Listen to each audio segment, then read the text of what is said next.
Okay. Can someone speak to me? I just want to test the audio. Make sure it's picking you up. Fuck, it's not picking you up. Apparently not. Let's see what we're doing here.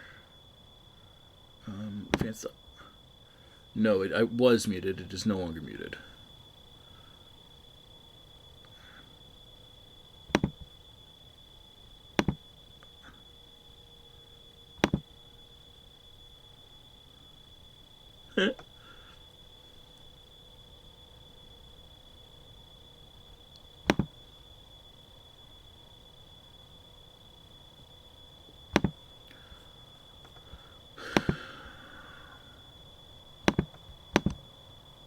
Well, this new art, is that like generic art, or did somebody No, that's just did one of us create that? No, it's just generic. Is that what you'd kind of like him to look like? Because I'm really digging the Richelieu vibe that it's giving off. Okay, it looks like it's picking you guys up now. Yay! Yeah, I think I have it fixed. I need to have Roll20 open. What is my deal? That's true. I just remembered. Would be helpful. Rah team. All this stuff. Still learning all that good stuff. Together, but it looks like it's working. Functional human. And more than that, I can hear you all, which is good. I like being able to hear you guys. That makes me feel better about everything. Okay, let's close. Roll20. Oh, caps lock is on. That's why. That's okay. I swear, I'm gonna be 80, and I'm gonna call my bank and go, I can't log into my computer. And then someone will be like, do you have the caps lock on? And be like, oh, you're right. And they'll be like, also, weren't you born in like 2000? And you'll be like, gotta go. You're about 10 years off, but thanks, kid. Oh. Yep. Wait, really? Yeah. Oh, because we're all roughly the same age group. Oh my god. Not all of us. Don't mind me. No. Totally laid Nia's this a out little before. younger. The rest of us 12. are all 30. Ah, so... I get carded at bars still. It's great. I tend to assume that when I get carded at bars, I assume it's because the bar has a policy that they're going to card everyone, which is technically what they're supposed to do. So that's everybody's policy theoretically. I still get carded too, but it's because just genetically we tend to skew younger in my family. Mm-hmm. Well, there are a few bars in my hometown where I've not been carded, but everybody knows you there, though. You're that rambunctious troublemaker girl who wanted to start the GSA. Oh God. Okay, let's dive on in. Who wants to play some D&D? I want to play some D&D. Yeah, let's do it. Let's play some D&D. So, I think our episode starts with a camera focus on a sewer grate. Great. And the sewer grate jiggles a little bit, and then is pushed off. And it's a big, heavy metal grate. It's pushed off, and it gives way and sort of falls over onto the street. It's a normal street in the city of Raysi, in Chalestra, where we are. And out comes one of you guys. Who comes out first? I'll volunteer as tribute. Excellent. Please describe what we see as you come out.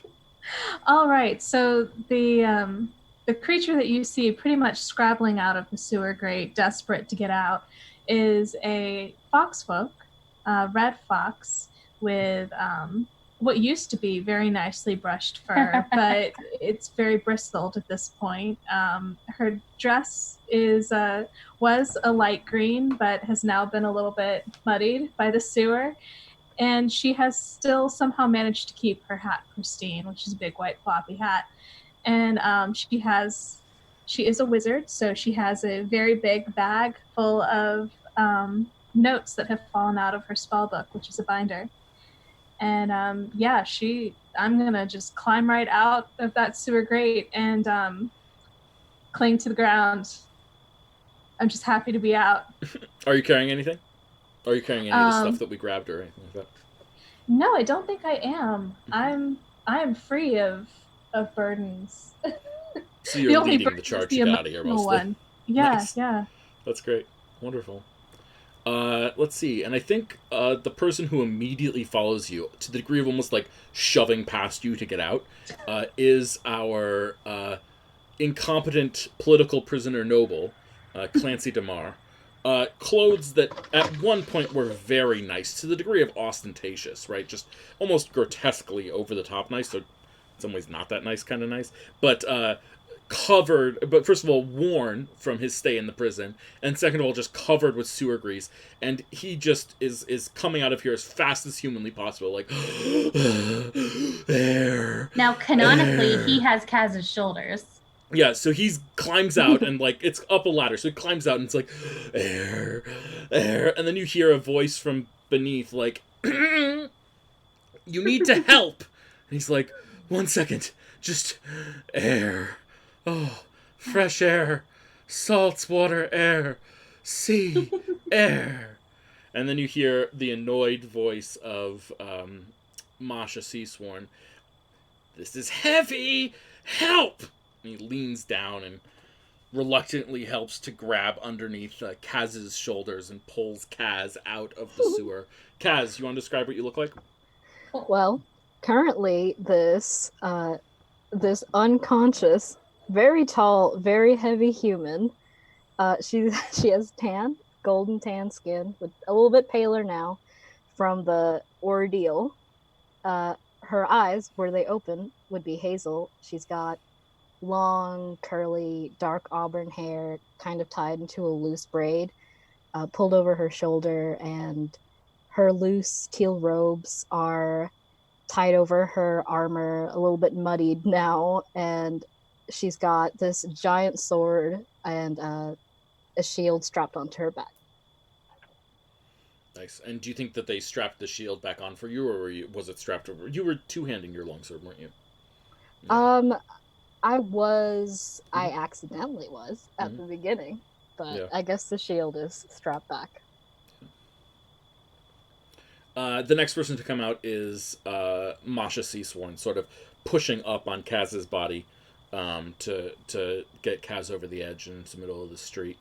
And she is a lizard-born, lizard folk. And, there's something sort of, obviously reptilian, but more than that, slightly sinister in her affect. Her clothes were never nice, but they were definitely like robes that covered everything, and she sort of has like a formless appearance to her. Everything sort of flows from the robes a little bit. And she climbs out as well. Behind her is... Well, I think it comes down to a question, because Kaz had the chest that we were carrying through everything, I believe. So, if someone hadn't picked that up, Thomas would certainly have put the packet of white powder from his pocket back into the chest and been toting it this whole time. So, do you have the chest, or do I have the chest? You don't want Samhain carrying the chest. He has a -1 to strength, and he only has 1 hit point left. Thomas has a -2, so if he drops but we'll it, see. He will break his toe and then pass out. Yeah. All right. Tell you what. Thomas is, before ascending, is going to kind of ask, could you grab the other side of this? And he's going to have one end of the chest as he climbs up the ladder. And if you could follow with the other side of the chest, and we'll make it through this together as low strength individuals. Can I offer you a chest in these trying times?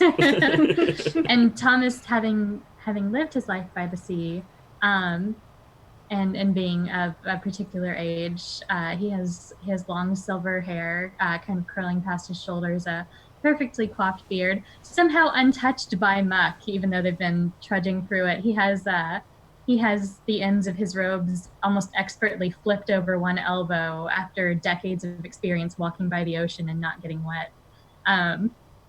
They've definitely been walking through the sewage. He'll need to wash his sandals later, but generally the outfit is untouched, and he has the other end of this chest. Nice. And following him is Samhain. Yeah, so Sawin is a tiefling bard. He's got orange skin with black sort of marbled through it. He's got black sclera eyes with green irises, and he's got his vial case strapped to his back, and he's helping to carry this chest out. He's dressed particularly nicely, but everything's just disgusting. Absolutely filthy. Yep. Bless Well, this you know. mess. When you escape through the bless sewers, yeah, bless this mess. when you escape through the sewers, it's hard to, you know. No. And of course, carrying up the rear is Endis Koyan, a gnome artificer. And I'm not going to describe him because he's not my character to describe. But he's carrying up the rear and gets out of the sewer. And you know, I think probably the sewer is in some way worse for him than it is for some of the other people. Maybe excluded Juniper, just by virtue of the fact that he's so short. And that is likely to be a problem there. Yeah, so you guys make it out of the sewer. You've escaped the mansion with the chest and the documents that you wanted. You were you were told by Lady Stingray that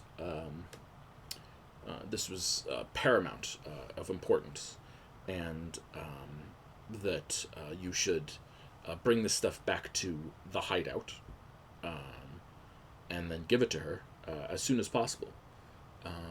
But what do you guys want to do? It's your campaign.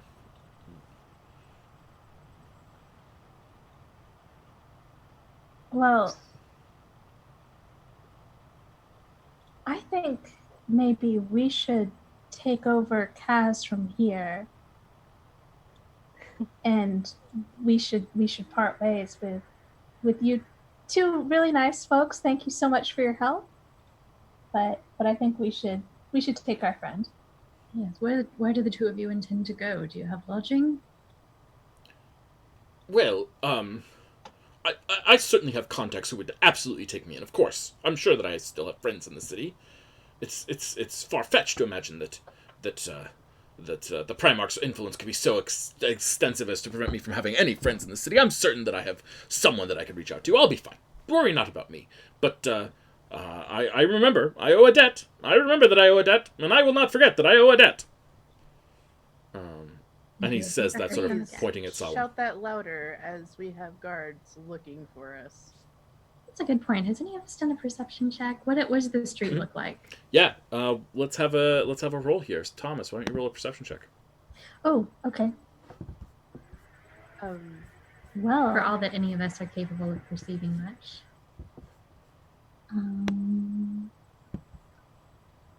Let me do that real quick. Sorry. I just remembered that we can do that. Hold on. Here we go. Nice, 16. Good roll. Yeah, so the street seems occupied and busy. You're probably about 4 or 5 blocks away from the house that you invaded, and that has put you sort of in a more commercial part of town. So there's definitely people going up and down the street, and a couple of people give you sort of looks, askance looks, but nothing is really detracting, or no one seems to be taking particular interest in you at this moment. How long do you suppose it took us to emerge from the sewers after that last encounter with the crocodile? Yeah, probably about 25-30 minutes. Mm.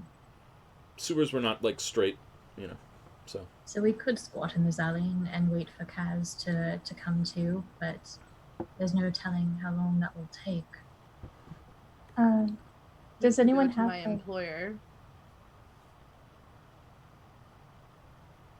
Your employer? Yeah, the tavern that I work at. Is that far?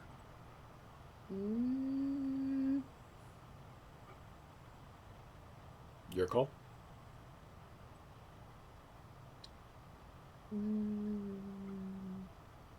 A medium distance, but it's far enough away from the sewer grate that I'll have less concerns. Mm-hmm. Plus, our new friends will need to know where to find me when, for the favor owed. So, Is it actionable? Will it take will it take us further from the location? Yes. It will take us further from the location. It'll take us further from here, if that is what you're from asking. where we're supposed to ultimately meet. Yeah, I don't have a solid answer for that. We don't have a full map of Raysi yet, so we can sort of determine. I think actually what I would like to do here is Sawin. We have a new ability called I Know a Guy. Yeah.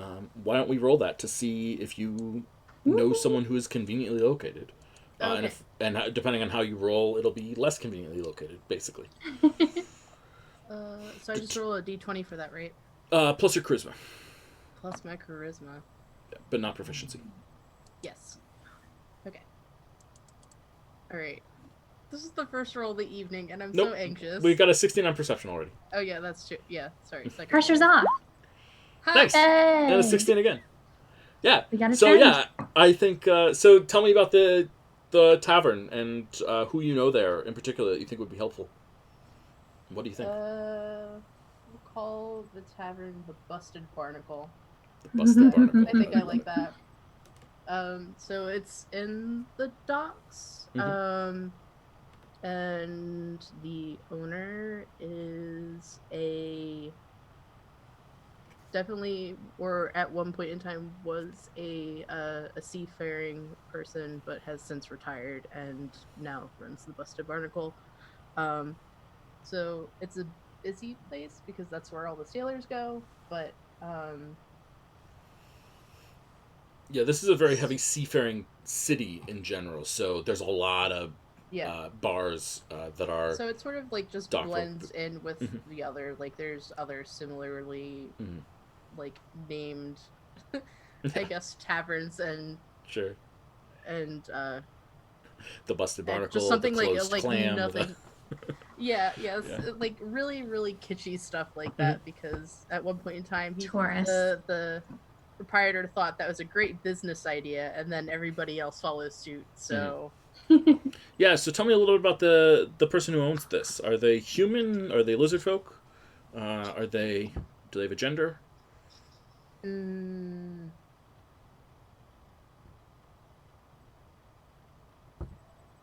Gosh, thinking about this stuff on the spot is really difficult. I really should have planned more. We'll get this is improv. Part of the fun of it, and no, part of the fun of it is that we don't always plan, and so we'll figure out how things go and get used to it. You'll get better at doing it too. I'll freely admit. I used to suck at doing these sorts of things. Okay, yeah, this is difficult. I guess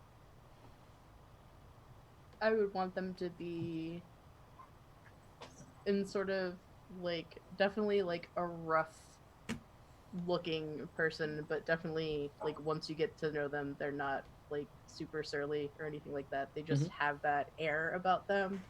Sure. But they're extremely nice. So like we're looking for like a retired merchant captain, right? Yes. That's the idea. Okay, so retired merchant captain running the Busted Barnacle. Yes, the Busted Barnacle. And let's see, what gender?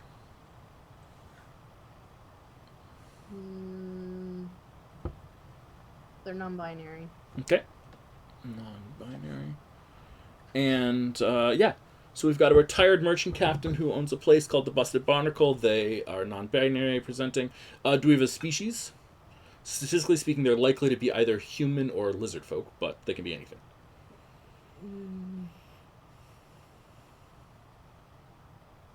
We'll go with human. Okay.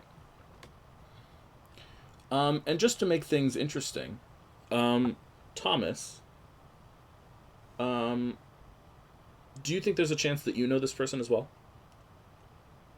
Well, if they were formerly of a trade that took to the sea, there is a chance they may have come to his temple at one point or another. So there's a distinct possibility he may not know them very personally, but he may have seen them in passing. Yeah. Okay, I think we're going to name this person Arlie. Arlie, the former merchant captain. Okay. And so, why did you choose this place, Alwyn? Why is this a convenient place to go?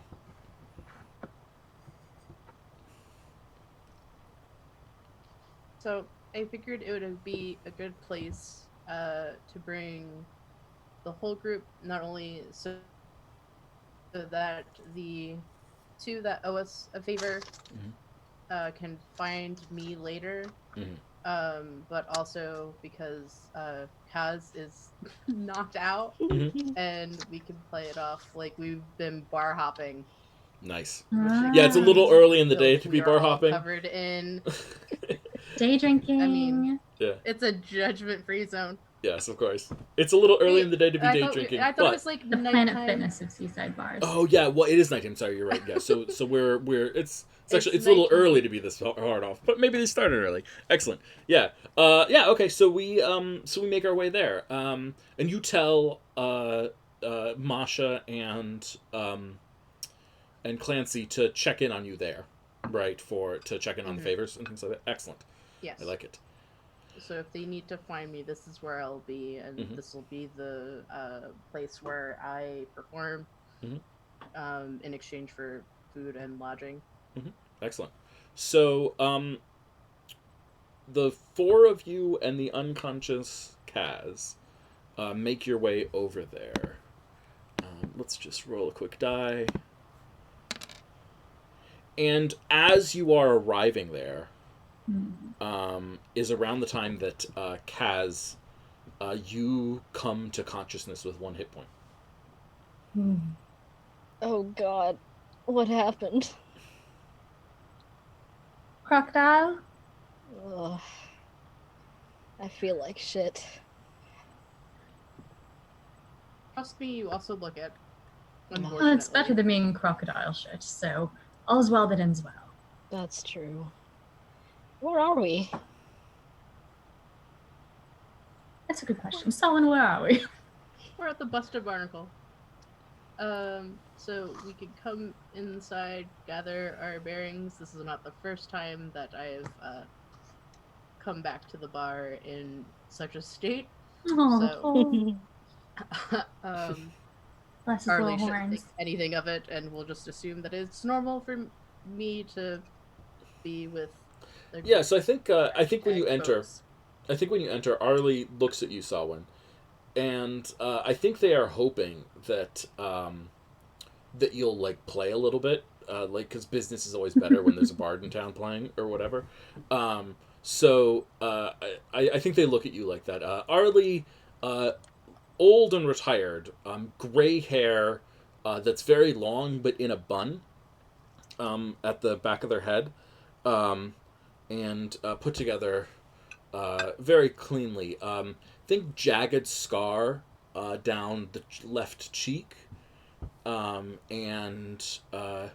looking pretty well off. Not like super well off, but relatively okay as a business person that owns their own business. It's a decent bar.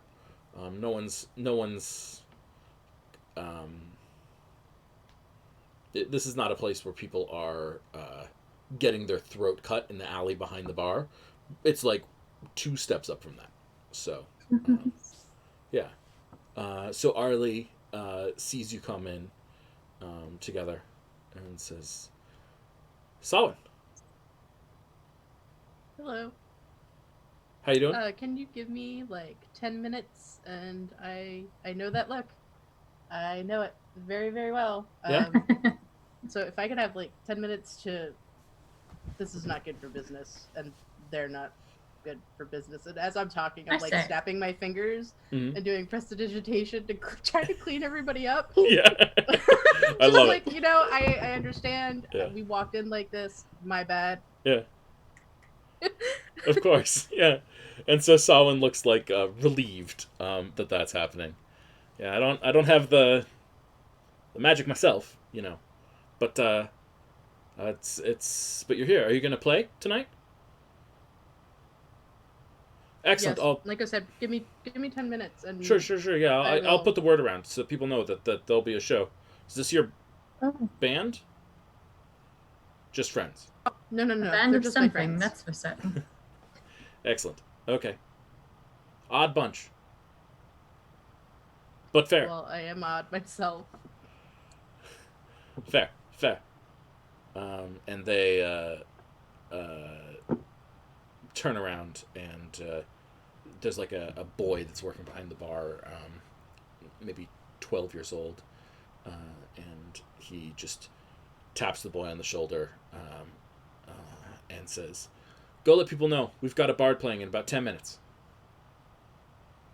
And the boy nods and runs out the door, starts shouting, "Saw when the bard is going to be playing in about 10 minutes." Oh, well, this is nice. Right? I mean, you're alive, and I just kind of pat Kaz a little bit. And Sawin's alive, and now we're going to listen to some music. What time are we supposed to meet our contact? Mm-hmm. Over the table. Lady Stingray? Mm-hmm. Yes. Yeah, Lady Stingray. She did not express a specific time. More just a sense of urgency and impatience. But you're supposed to report back to the bar and maybe drop it off. Maybe see what happens there at the other bar. Not this bar. There's going to be a lot of bars in this story, I can already tell. So how far now is this bar from that bar? Yeah, I mean, let's see. Raysi is a sizable city. Probably about 7 by 7, we'll say, in terms of mileage. So not huge, but developed, certainly. Well, it's crowded up on the ocean. You can only develop so far in so many directions. Exactly, yeah. That sort of prevents too much development in certain directions. Yeah, and it's... let's see. Yeah, so... well, Soulwood is going to be up the hill a little bit, so it's probably a good 3-hour walk from here. So you're almost certainly looking at tomorrow at the earliest. You also have, of course, just a reminder, the box itself, which is filled with the white powder packets. Some of them are on you guys, some of them are in the box still. And then also you have the notes that were inside the box, which you guys have not had a chance to go through yet at all. Which is unfortunate. That, I don't know, what would you say are our capabilities for utilizing Endes? Because Thomas would like the chance to go over the documents, but is likely out of his depth with the powder. Well, let's have Thomas go over the documents then. We'll play around Endes. And if we need Endes, then we can utilize Endes. Slumber party at Samhain. Study buddies. I like it. Excellent. Yeah, so Thomas, what are you doing? Well, after, Kaz is obviously conscious, we need to get her some water, get her seen to. He's likely going to try to squirrel himself, at least, with the belongings away in Sawin's rooms or wherever. This performance is actually quite good. It's something of a distraction while we go about our business. And he's going to try to make heads or tails of these documents. Absolutely. Sawin, how good do you think your reputation is down here? Do you play here a lot? Are you popular, or are you feared? What's going on? What's your reputation? What do you think?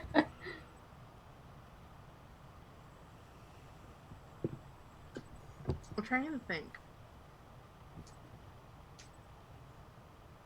I would imagine that when I tried getting jobs in the wharf or around the docks, that it might have been difficult just because I am a tiefling.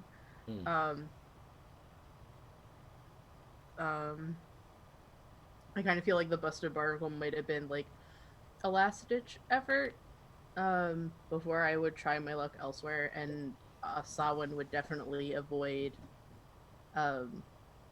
the taverns where you get stabbed in the alley out back. Yeah, sure, that makes sense. So Sawin would have been definitely very picky about where he would have played, and I feel like this would have been the last ditch effort before he would have tried moving on elsewhere. Sounds like you took a good stab at it. Nice.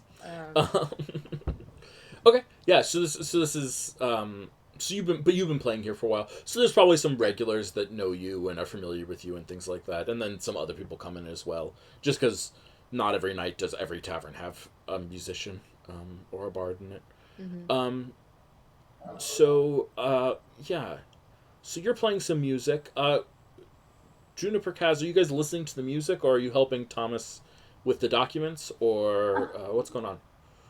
I really want to listen to the music, but I also am a little experienced with having to pour through really tedious documents from wizard school. So I'm going to kind of sidle over to Thomas.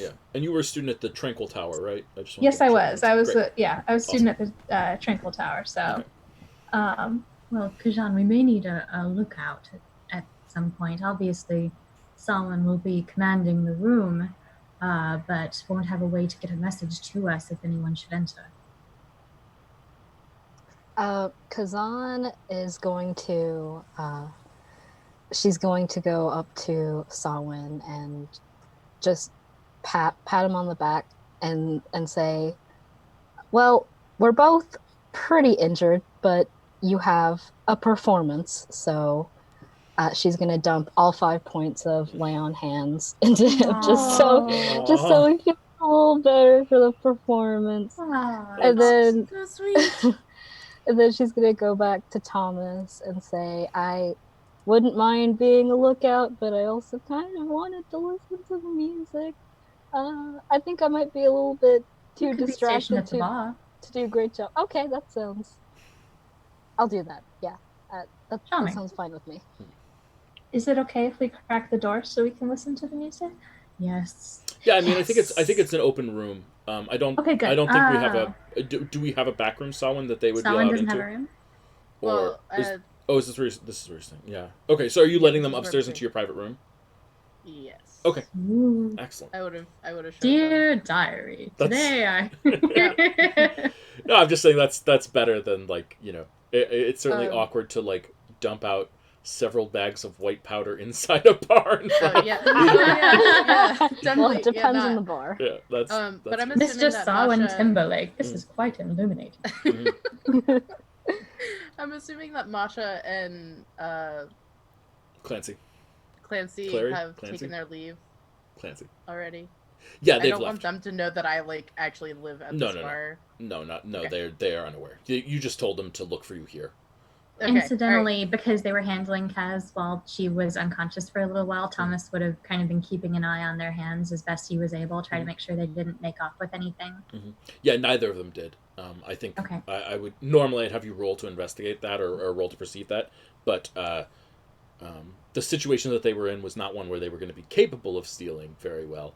And then on top of that, Sawin's persuasion/intimidation roll earlier has established a truth in the world. These people feel indebted to you. That doesn't mean that, like, if it was a thief, they wouldn't have stolen from you, but neither of them were actually thieves. They have other reasons. Well, you never know what people will be locked away for. Yes, and that is always a good thing to be mindful of. Excellent. Okay, so Kazan is at the bar. Sawin is going to be performing. Thomas and Endis are going over the notes. Juniper, are you helping go over the notes, or are you listening to the music, or... I'm helping going over the notes, but I'm also, like, propping the door open so the music can come through. But yes, I'm definitely going through the notes. The powder, I'm not really sure if I want to touch. Play loud! Excellent. Okay, let's start with our... let's start with an investigation check from Thomas and a performance check from Sawin. Ooh. Okay, investigation. Boop. 15. And 15 and a 13. Excellent. Oh. Oh, sorry. That I presumed advantage because you have... I was going to say, did I have advantage on that? Yes, sorry. I presumed it because you had multiple people helping you on that. Yeah, okay. So, Jess, what type of music is Solon playing? What does it sound like? What do people... What are you responding to? Are you telling stories? Are you bowling your fiddle? Like, what are you doing? Tell me this. So I'm playing the viol, and it's definitely... I forget the exact phrase I used for it in in our chat when I was trying to think of what type of music he would play, but I guess it's more like folk and or like Celtic music, or there's a specific genre, but it's very like lively and upbeat. But he would just be playing. He wouldn't be speaking or anything like that. He'd just be playing the fiddle. Wonderful. That's great. Yeah, it's going pretty well, actually. People seem to be responding positively. The audience seems to like it. You make a little bit of money in tips over the course of the evening as well. And most importantly, Arlie is happy with your work tonight. Meanwhile, Thomas and Juniper, so you guys are going through the notes. Well, if Juniper is helping, would that be advantage? Yes, that's Juniper and Okay, Emma's gotcha. Hence the advantage. We've got 3 people working on this together. Okay, so most of the notes are like tax records, financial records, records of deals and negotiations and the sort. And it's pretty dense and heady stuff, and a lot of it is told in abbreviations rather than in like full things, sort of as if this is someone's like personal notes rather than someone's official notes, if that makes sense. So it's a little bit more haphazard and less clear than one might hope. But you do get some things out of the deal. First and foremost, you know that there is one of the big things you discover is that there is apparently people aware in Primarch Magli's organization of your organization. Your organization is referred to in their notes as the Order of the Ocean. And that's not really a term that you've heard before, the Order of the Ocean, because you guys are kind of low level and things like that. But you're able to deduce that basically what the Order of the Ocean is, according to their notes, is a secret group that is trying to remove Primarch Magli from power. And they have someone named... let me pull up her name here for me. Lady Evangeline Corolla, who is apparently a high-ranking member of the Order of the Ocean that is secretly in Magli's pocket, and is working to make sure that this spy organization that you guys are a part of is going to fail. So that's what some of the notes that you discover are, and then with the 13, you also discover that there are a lot of funds in these notes, and you don't really know why, and you don't really know what's going on here, but a lot of funds are going to somewhere called the Sea's Embrace. And you don't know what that is, but you know that there's money going to something called the Sea's Embrace. And those are sort of the 2 big takeaways that you get with the 13 on your investigation check. So, just checking, can you spell Lady Evangeline's last name? Oh, yes, there it is. I've put it in I'm putting in every proper noun in the chat of Roll20. Okay, gotcha. So sorry. I'll add. I was like blissfully taking notes, completely unaware of course, the notes on the screen. Note taking, always good. Yeah. Oh, that's not good. So the powder. Oh, right. Well, I don't know. I didn't touch that kind of stuff when I was studying. And I know Enda's expertise is largely limited to contraptions and machinations. So I think I'm going to step on Musashi's toes here for a second. Musashi, if you listen to this and feel that I'm going in the wrong direction with your character, I apologize. Feel free to retcon it later. Okay? Everyone just be cool with that if you don't mind.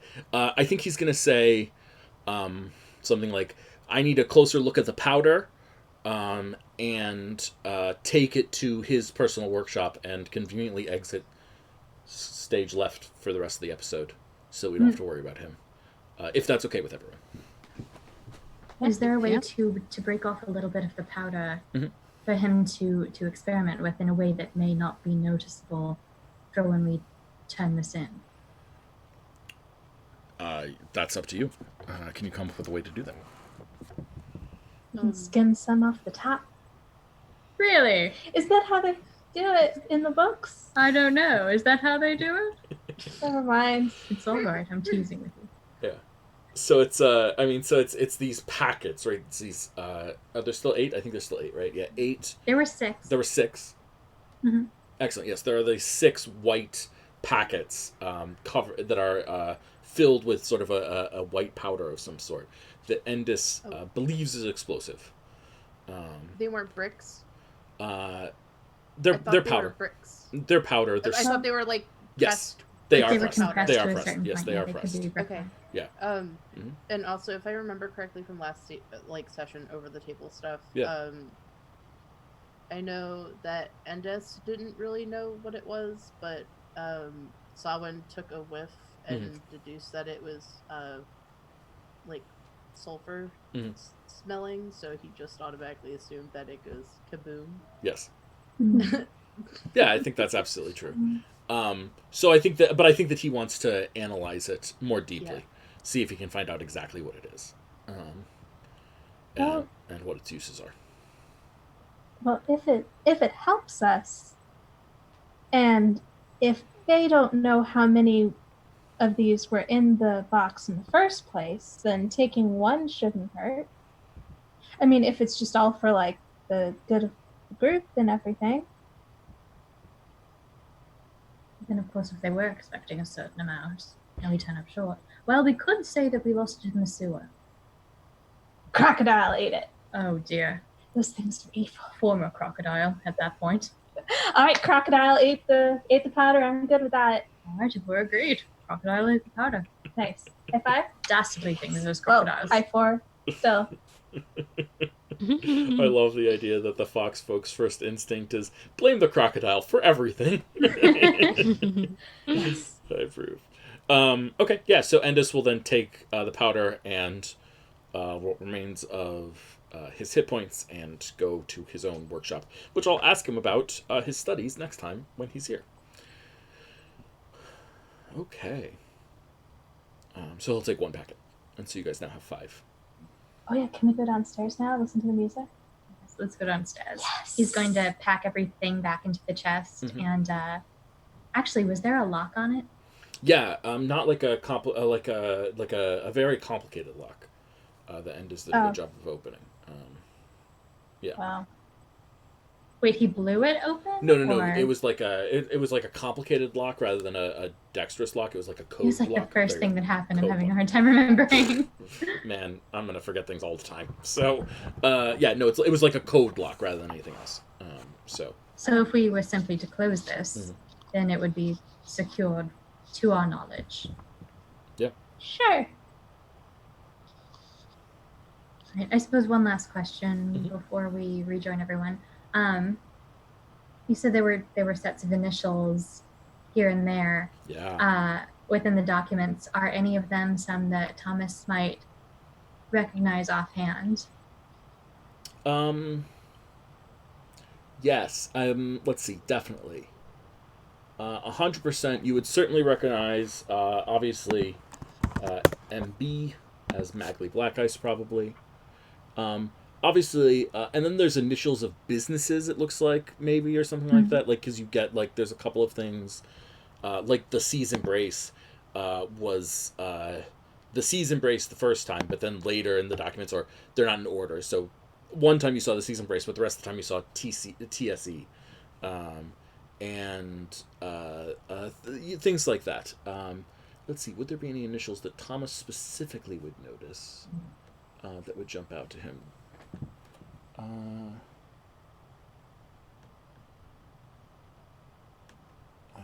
Hold on while I pull up my Thomas life.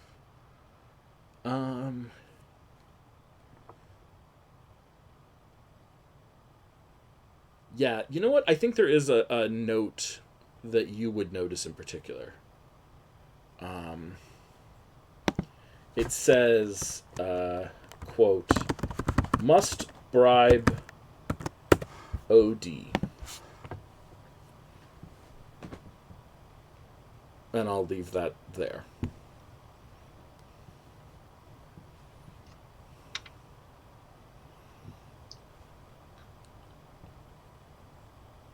Okay. So Juniper, you go down and listen to some of the music. Yes. How do you feel about the music? Do you like it? Oh yeah, definitely. I mean, if it's music that you could dance to, she'd definitely be like super stoked about that. Would you be dancing? I would like to dance, but I'd like to dance with somebody, so I'd be kind of awkward about it. I'm not sure if anybody would dance with foxfolk in this area necessarily. Yeah, I mean, I think certainly there's a drunk sailor who would happily dance with you. Okay. Take that for what you will. You know, that's your call whether that's the sort of person you want to dance with. But absolutely, there's like I think there's a drunken lizard folk sailor. You know what? I'll take it. And yeah, so she just like sees you like tapping your foot or whatever, and like just strides confidently over to you, but like sort of wavering on her spots, and she like puts out a hand and says, "Care to dance?" Oh, that's so sweet. Sure, yeah. And then I just go off and take her hand and jump into a reel. Yeah, absolutely. Roll a acrobatics check. Oh, well, let's see how that goes. Did just tangle with a crocodile, so you never know. All right, let's see how my acrobatics there are. too, though, because you just tangled with a crocodile. Nice. Yeah, so pretty quickly the two of you fall into like a pattern. She's a little drunk, so she's not like a great dancer, but she's also like she's this big, burly lizard folk woman, and like you're this small fox folk, so she just like is very comfortable like lifting you up and like holding you and pushing you in the air and things like that as Samhain continues to play. And so there's a lot of like air beneath your paws, as it were.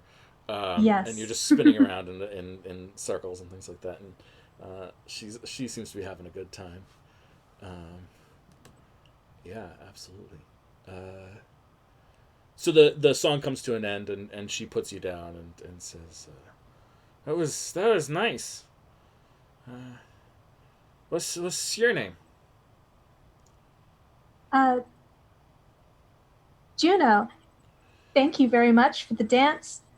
You're very nice too, as well. And then I curtsy and then think about it and then bow and then wave and then I walk off. and she like waves back at you. Bye, Juno. I'll see you next time. Yeah. Sure thing. Arlie, can I get another drink? And already on to finding more. So part of this is RP. And already on to finding more alcohol. Wonderful. Yeah. So about 45 minutes into your set, Samhain, Kazan, you notice that like suddenly a lot more people like are coming in to watch than you would expect typically. Like this bar goes from being about like half to 2/3 full to being like at capacity and overfilled. A lot of people are suddenly here, more than you were expecting. Well, Kazan is just sitting at the bar. She's clapping her hands, stomping her foot. You just hear a bunch of clanking noises from her direction. She does not pay any mind to the people around her, even as they crowd in. And she's completely just enraptured in the performance and is really enjoying just the music and the atmosphere. Absolutely. Yeah, it starts to get really noisy in here too as people start like shouting for drinks and things like that, and it starts getting really, really crowded and busy, and all that good stuff. Probably a little bit less about the music as the evening wears on, and more about the alcohol than anything else of various sorts. Excellent. And Samhain, I think you finish your set. What would you do after that? What's the plan? What's your guys' group plan from here? Dawin will just do a brief check-in with Arlie to make sure that he has fulfilled his duty as per his agreement with Arlie, Mhm. and see if maybe now that the bar is like packed that he can just disappear. Yeah, I for think the rest of the evening. Yeah. Arlie hands you a small pouch with 5 gold pieces in it. And then you also got like 25 pieces of silver in tips. And so he hands that to you and says, Solid, thanks. Thanks for helping. Appreciate Are you it. sure what to give me this? And he just kind of points at the pouch that he was just given. Yeah, this seems fair, right? You happy? Yeah, thank you. That was very generous of you. Well, you've been playing a lot lately, and just want to make sure that you're... Obviously, for the room, I appreciate it, but, sometimes I want to keep you happy. Thank you. Not everywhere Same has with you. tieflings as nice as you, and I want to keep that up. So sweet. Yeah, thank you. I appreciate your generosity. Is it okay if I'm done for the evening, or do you? Oh yeah, absolutely. Good work. You'll be back tomorrow, hopefully.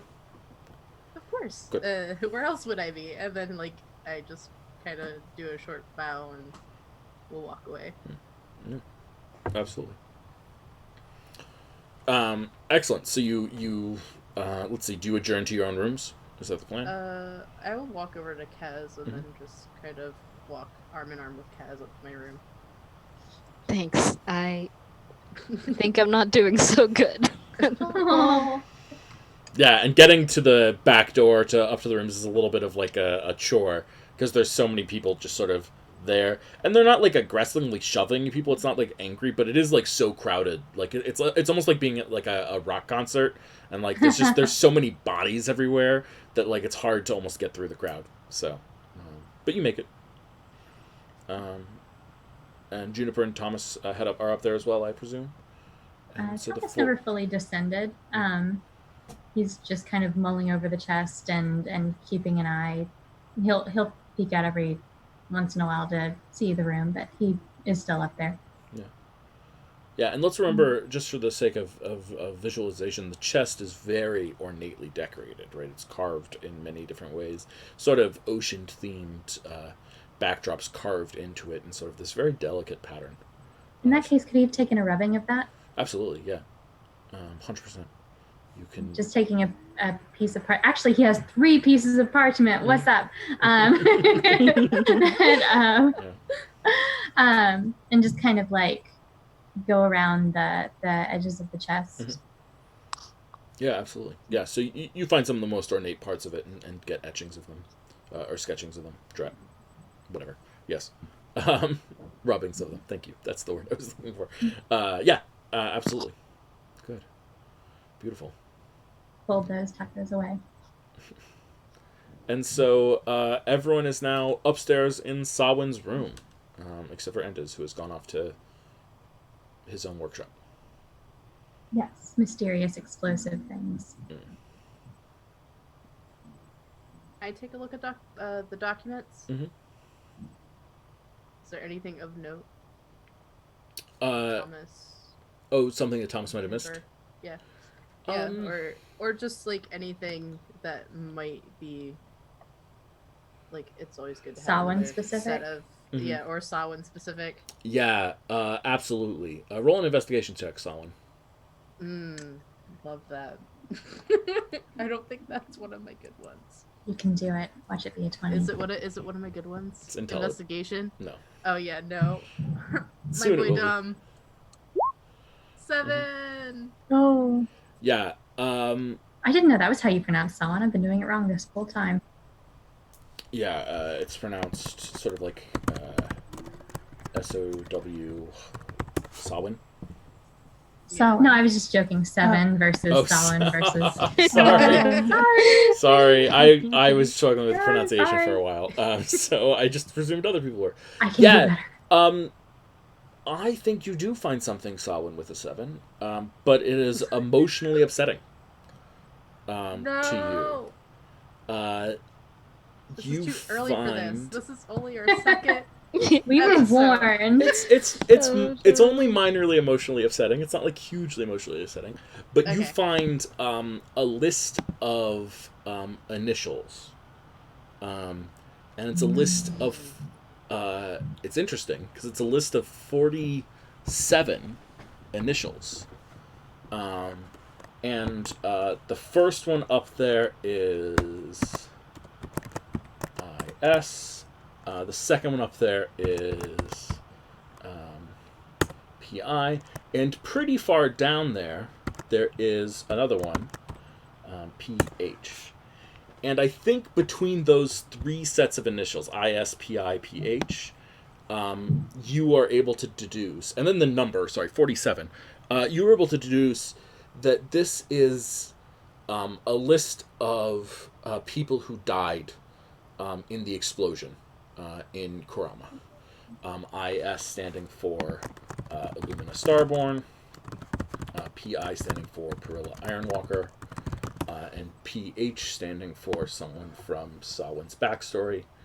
But one thing that's interesting is that it's a list of 47 names, or 47 initials, but all of the reports, all of the newspapers from that area only mentioned 46 people dying.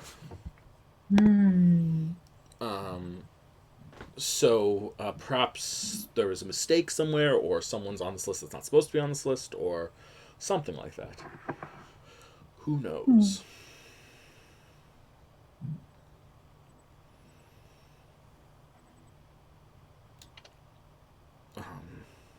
But I do think probably seeing that initial sparks that for you, Samhain, a little bit. Yeah, no.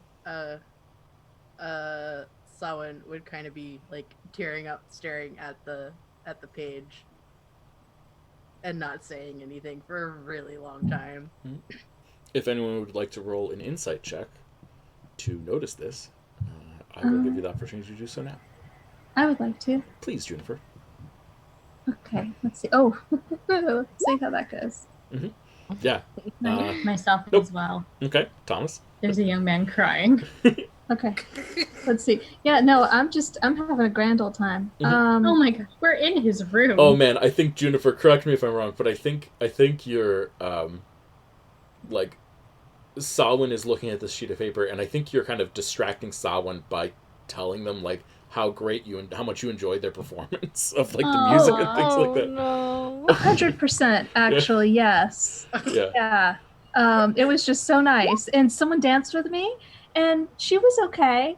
Oh, here we go. That is Thomas's. Yeah, Thomas rolls a 20. Quite well, Samhain. So Thomas, you can see that Samhain is crying. Are you well? How? Is there anything we can do? So I guess I'll point out the initials and just like point them out. Do these look familiar to you all? I mean, do they? Is that a separate role?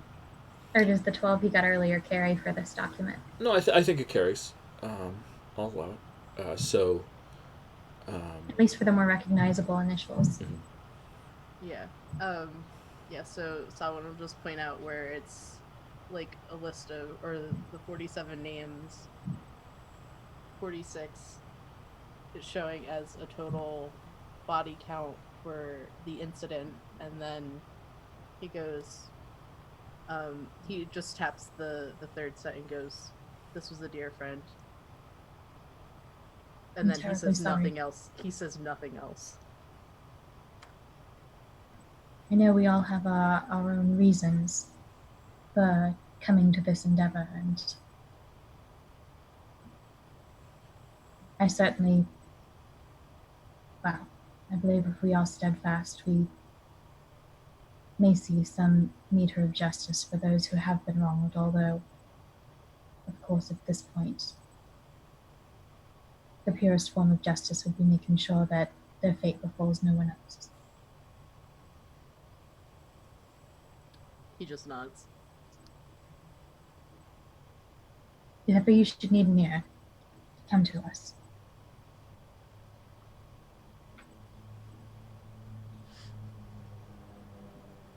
Yep. Well, this is something to keep in mind. Maybe someone survived and they don't want us finding out who did. Is there a public record at this point of everyone who was killed? I mean, were criers dispatched about this? Yeah, like, how did they eventually narrow it down? Yeah, we definitely have some sort of newspaper system in place. It's one of those things where, like, there's almost certainly a record of everyone who died, but in some ways the important people who died overshadow a lot of the less important ones. So it's not like you instantaneously can find out everyone, but you could probably dig around and see if you could find a record of it, certainly, yeah. I was going to say, if there's any kind of operation in place to erect a memorial or to kind of pay lip service at least to what happened, then we could possibly endeavor to get a hold of that list of names and narrow things down from there. Would it be possible to make a copy of this? Absolutely, yeah. 100%. All right, I want to do that. Okay. Absolutely. Okay. Samhain, how big is your room? Is the space here? So we'll say, like, the Tavern of the Busted Barnacle is, like, a medium-sized tavern. It's not, like, the smallest by any means, but it's not really big. So I'm imagining that the room's sort of the same way. Either, like, an 8x10 or a 10x10. Like, sort of square. Yeah. So it's not very, yeah. Yeah, so it's a little on the small side. Great, so you guys are a little cramped in there. You might have to go back to your own places. But that begs the question, what are you guys going to do with the chest?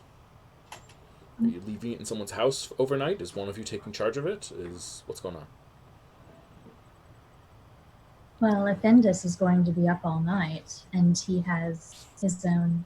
I mean, is his workshop in this location? No. Dang. Okay.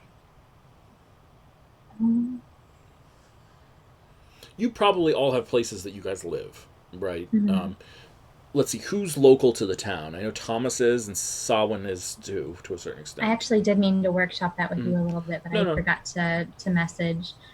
Would it be too far-fetched? Because I know we definitely don't want to have a character have a disproportionate level of resources, but would it be conceivable to say that Thomas is receiving a little bit of help from his person who is yet to appear in the story to help pay rent at a little flat? Absolutely, yeah.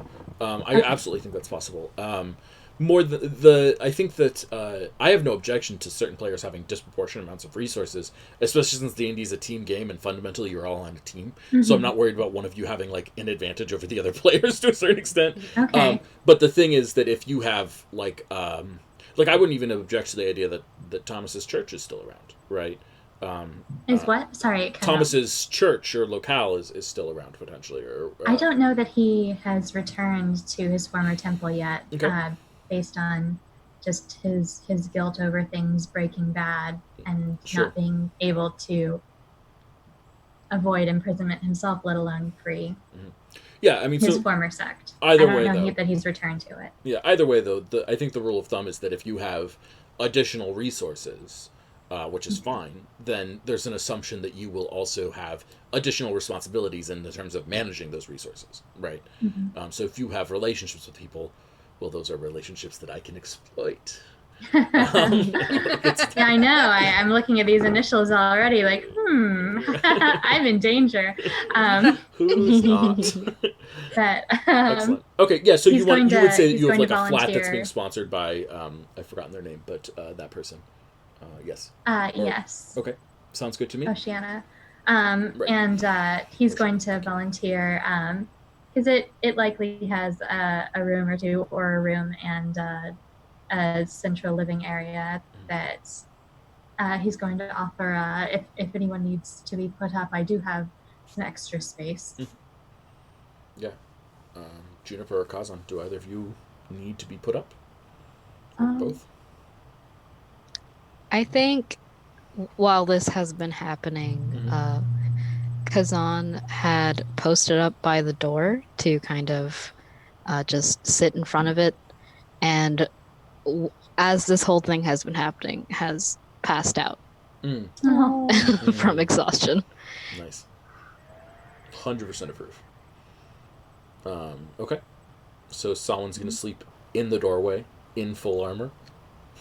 Is that Kaz? Sorry, Yes, Kaz she is. Sleep in She Sawen's doorway in full absolutely armor. is. Excellent. I think she's not used to being injured in this way. Absolutely.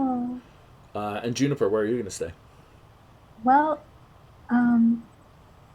I could stay with you, Thomas, just to guard the box, but I'll have to run back to my place and get a change of clothes because I'm not sleeping in this. Would I be able to do that? Sure. I have no objection. Okay. Oh, just as an aside,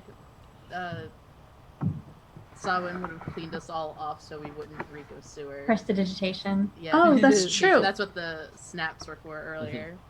Oh, yeah. Though, But I do perhaps, certainly have but an you still extra have... dressing gown of 5. Yeah. Yeah. Okay, yeah. I'm cool with a sleepover. Yeah, let's do a sleepover.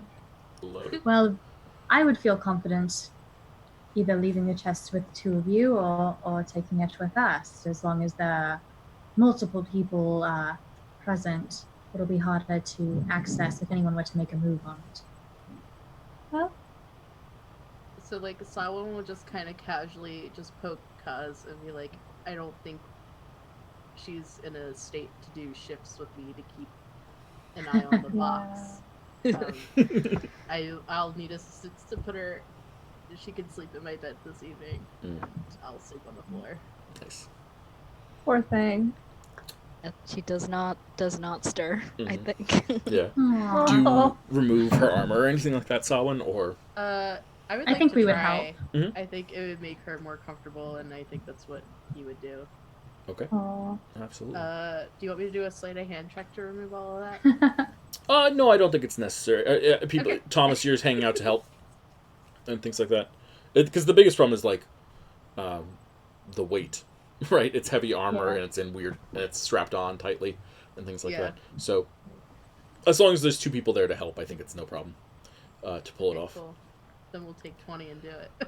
Excellent. I love it. Oh man. Yeah. Okay. Yeah. No, that's a good thing because mechanically there are things for people who sleep in their armor. So this is a good thing to have happened. Excellent. Duly noted. Great. Okay. So Kazan sleeps on the bed. Sawen sleeps on the floor. Thomas and Juniper head over to Thomas's place. That's the plan, at least. How big is the chest? I think we've established it, but I just need a reminder. Yeah, it's pretty big. It's bigger than hug size. 3 feet long and about a foot on either of the other dimensions. So it's like almost like a foot of the bed chest type thing. Okay. It's definitely awkward to carry. Like a trunk. So we'll have to walk chest, it. That's a trunk. Yeah. So it's big, but it's not. But if there's 2 people carrying it, even if one of them's a small little foxfolk, that's okay. There are plenty of drunks leaving this bar right now. And I'm technically, I think I might be stronger than Thomas. That seems likely. Well, it's okay. no. It's what happens when you get older. Was that rude? Was that rude? Oh, that was rude. You're fine. Oh no. And I just kind of like to try to soothe things, just pat him a little He bit. kind of fusses with his necklace. Okay. So you guys are gonna carry the trunk. Juniper's gonna carry the trunk, and Thomas is gonna help. And you're gonna leave. Straight That's up. the plan. Okay. So you head down the stairs, and the bar is definitely quieting down. I would say probably like there's been a little bit of conversation, maybe an hour of conversation, and research and thinking about things or whatever. But even though it's quieting down, it's still a little busy. And as you are leaving, No, I do think we should go about this as quietly as possible. Okay. Are you sneaking out the back? Are you stealthing, or are you trying to? What's the plan? That might attract just as much attention.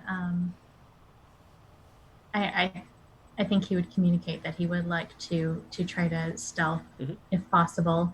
Okay. If not leaving the bar, then at least once they have left the bar, kind of stick to the shadows. You know, there's no reason to draw extra attention. Oh, and it only lasts for a minute. Never mind. I was going to cast Minor Illusion, but I'll save that. Have it in reserve. I'll have it in reserve. Yeah, because I would like to just plan for the to cast Minor Illusion at any time to make it look like a sack of potatoes. Would everything that just happened count as a short rest? Probably not because you're investigating. No, because you're doing things. You have to be not doing things for a short rest to count. I would like both of you to roll stealth checks. Juniper and Thomas. Okay, that's dex-based, right? Yeah.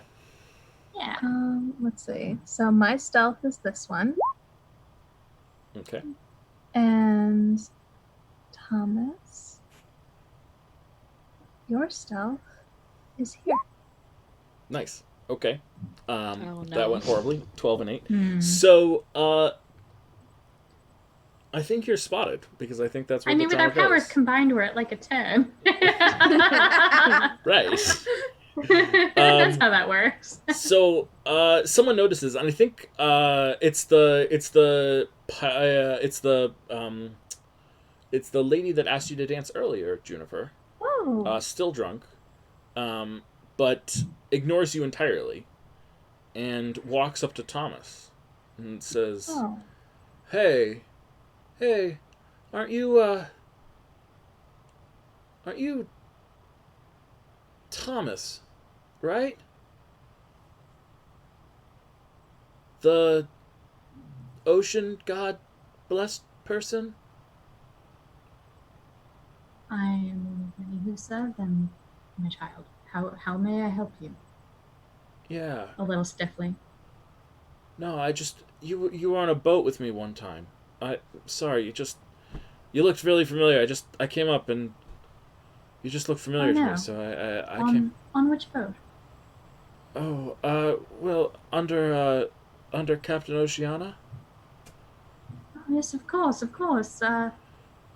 Lovely to see you again. Yes, are you in port just now? Yeah, the whole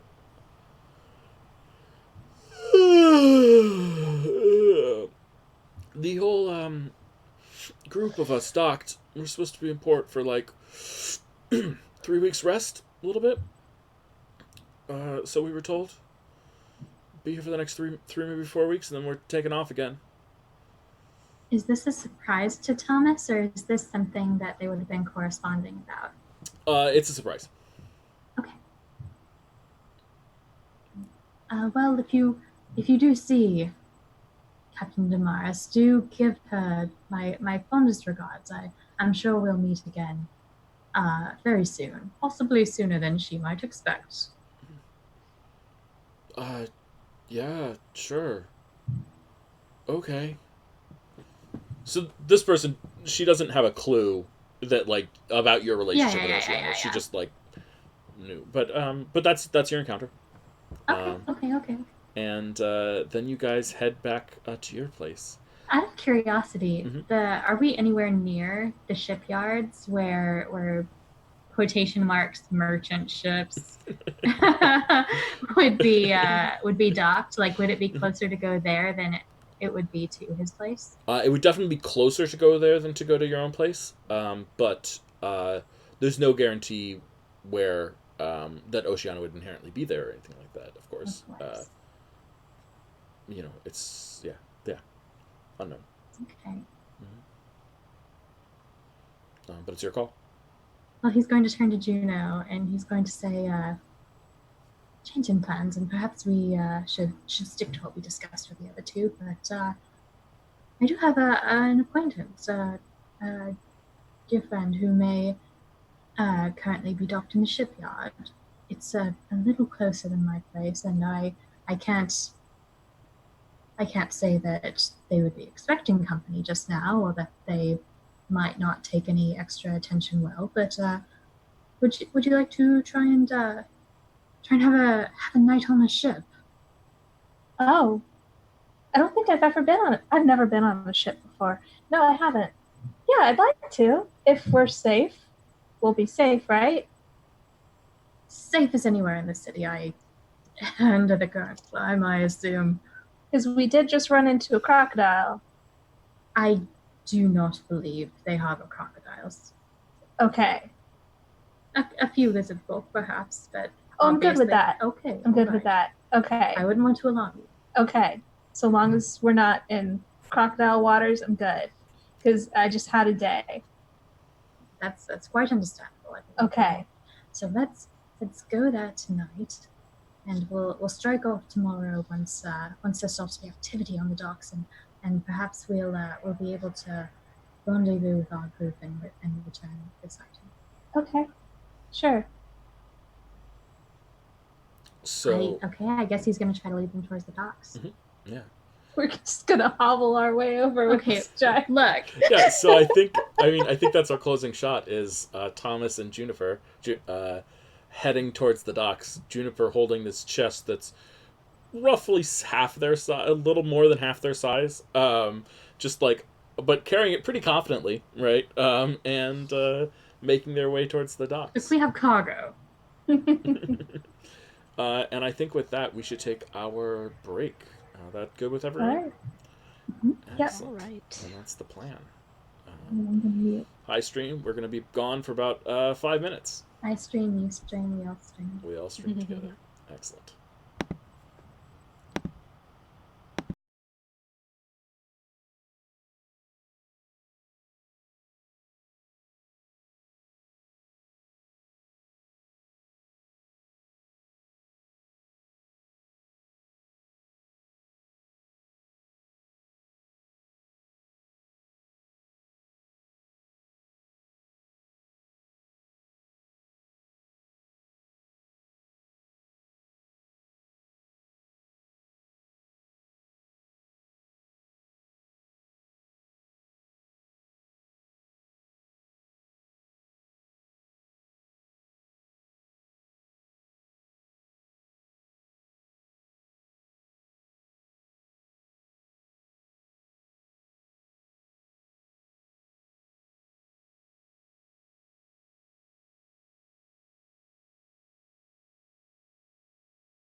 Hi.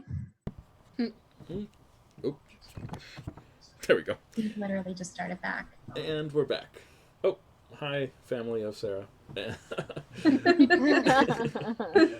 Excellent. Okay, here we go. And I closed all my notes. Why did I do that? Oh, no, there they are. Okay, sorry. I did not close all my notes. I closed the notes that were not pertinent. Okay. Excellent. So, Thomas, you and Juniper are heading towards the boat of Oceana. And what do you think Oceana's boat's name is called? What do you think it's the Carving Knife. It is a 3-master. Excellent. So this and it has the same figurehead of a mermaid on it that was on Fabian's ship, but when he retired and decommissioned it, he passed it on to Oceana. Perfect. So the Carving Knife is in dock, and it's under the name the Carving Knife. And you go there, approaching the boat, and there are guards at the gangplank walk to the boat. And they seem to know their business. These are people who are very attentive. Do I recognize them, or are these port guards? Mm-hmm. Yeah, no, these would be guards that you would recognize. These would be some of Oceana's guards. But they do stop you. Oh. All right. He's going to... does he know their names? How well do you think you know them? Say again? Do you think you know them well? Would you like to roll for it? If they've come on board with her within the past year, possibly. Mm-hmm. Yeah. Yeah. Let's roll for it. This is going to be a disposition roll. Roll a charisma check. Let's see how well they like you. Okay. Excellent. I hope. We'll see. Mm-hmm. Did that do it? 14. Oh, hello. Is there a problem with the audio? Oh, should we work with me? No. Okay. No, we can. No, I just went, because I felt like I could have. Excellent. Okay, so, let's see. What do we think? I think the first guard here is named, I think these people all have nicknames. I think that's more appropriate than sure. real names. I think the first guard's name is Knothead.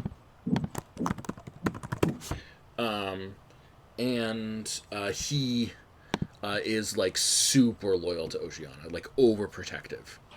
Swag. In many ways. Is fine towards you, but more like neutral than super positive. Sure. That's fine. Thomas isn't really in the culture anyway. Yeah. He what are you doing here? Good evening. I was wondering, is the captain aboard? She is. She didn't call you for you, though.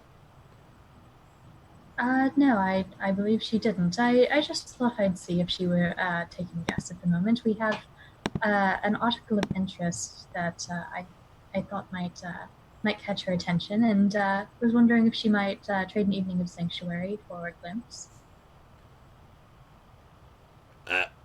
She asked not to be disturbed. Right. Don't suppose you can ask her to make a tiny exception. Yeah, roll a persuasion check. Okay. Mm-hmm. 18. All right, considering who you are. And then he just physically backhands the other guard and says, "Go see if she's willing to take in Thomas." And the other guard just like nods. Right. No response to being backhanded. And turns and just runs up. All right, fair enough. Runs up into the ship. And cheers very much. And you hear a familiar voice called on. "Well, bring him up then." And the younger guard comes and runs down and like confers and like is gonna like tell Knothead, and like Knothead's like, "I heard her. Go on. She wants you." Wait. Who's your friend? And he points at Juniper. She's a loyal ally. I did want to introduce her. That's funny. Hi, I'm Juno. I'd shake hands, and I just gesture. Never seen no fox out of the woods before. Never seen no fox in the woods before, for that matter. I was going to say. We're versatile. Well, head on up. Guess you won't do her no harm. Thank you so much. We're quite docile, I promise. Wait, what? Wait, give me promises for me. I'm not making promises for you. I'm just letting you know that we're mild mannered. We are. Okay, yes, of course we are. It's a lot of trust.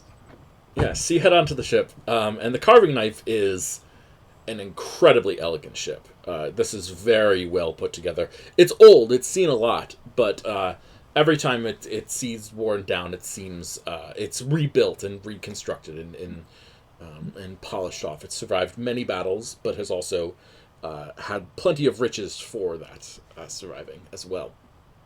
So you find your way onto the ship, and on the deck of the ship there is a table, just a small table, and on the table is a bottle of wine, which is about half drunk, and a couple of chairs, and in one of the chairs is Oceana. Thomas, do you want to describe Oceana for us?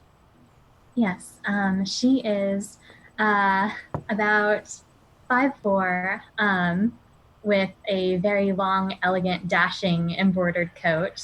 She really enjoys coats. She has long hair that kind of cascades over her shoulders and down her back. She is a little rounder, a little more portly of a woman, but definitely stout, and she has a rapier and a short sword at her hip. And generally, she would look about, for a human, about 24, 25-ish. I would have to look up the exact year everything happened with her. Good enough. Mid-20s. And she looks very well put together, very stylish, like she's really leaning into the pirate aesthetic. Yeah, I think she's got a pirate hat, but it's not on her head right now. She's put it on the side next to her. She's a younger woman, but she has a very arch look in her eye, and she has kind of a commanding presence, but maybe a little bit of warmth there as well. Yeah, why don't you roll a perception check, Thomas? Just to see if there's anything unusual about your Oceana. Okay. Thomas. Okay. Yeah, she smiles at you as you come on. Thomas, how are you doing? I was gonna come visit you tomorrow. How?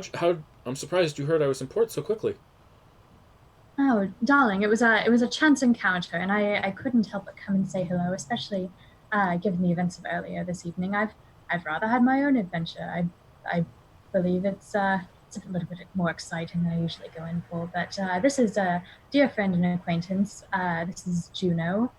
She's an accomplished practitioner of the magic arts, and this is a large chest. I can see it is a large chest. Oh, no, that was, sorry, being a bit facetious.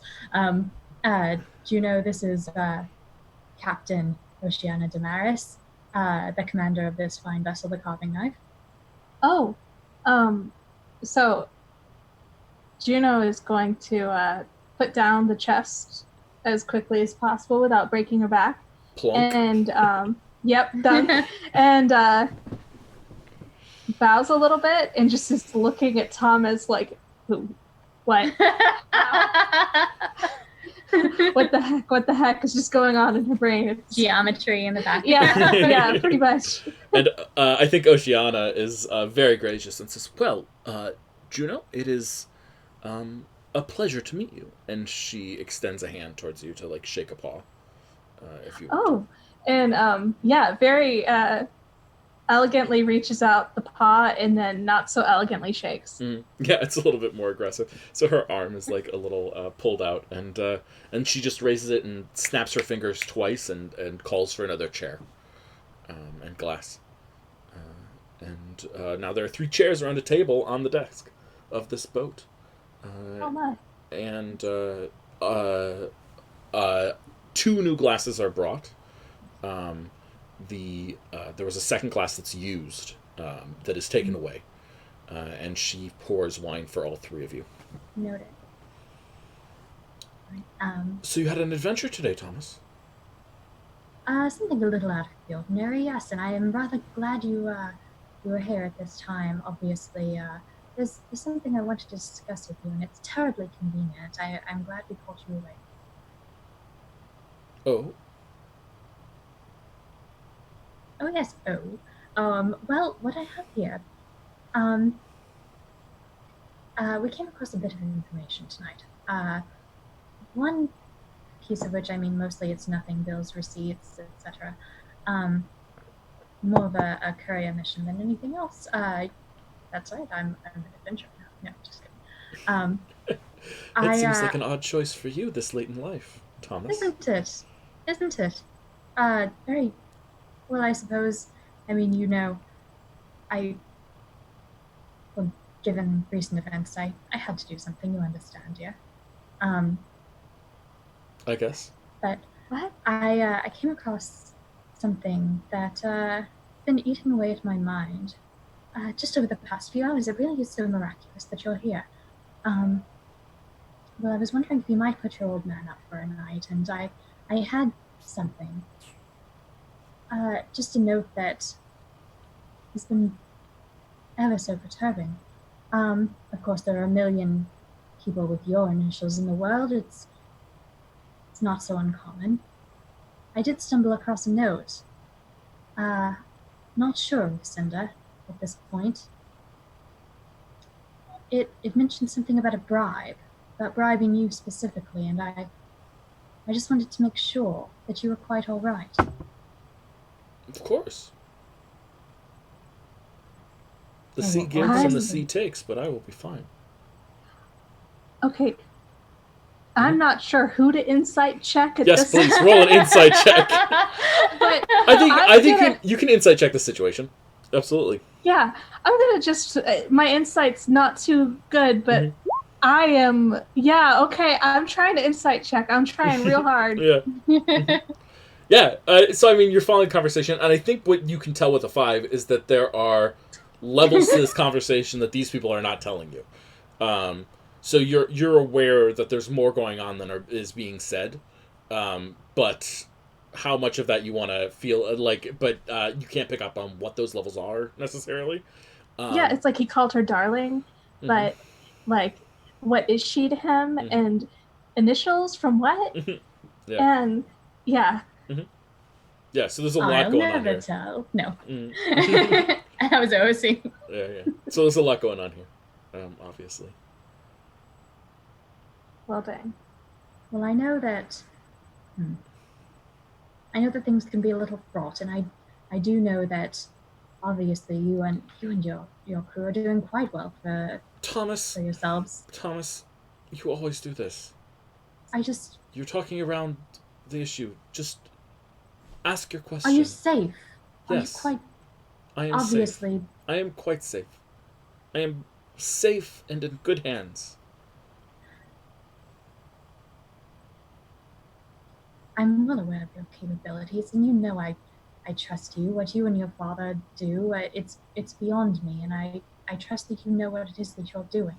It's an entirely different world. I know that there is a level of honor among those in your line, and I just promise me you'll keep an eye to your back. I don't know what I'd do if I lost you. I think she shakes her head, like, ugh. And she sighs and takes I know, a drink but of allow wine. me this.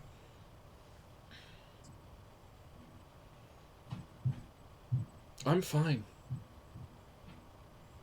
Thomas. I'm fine. Insight check. Yeah, roll an insight check. Okay.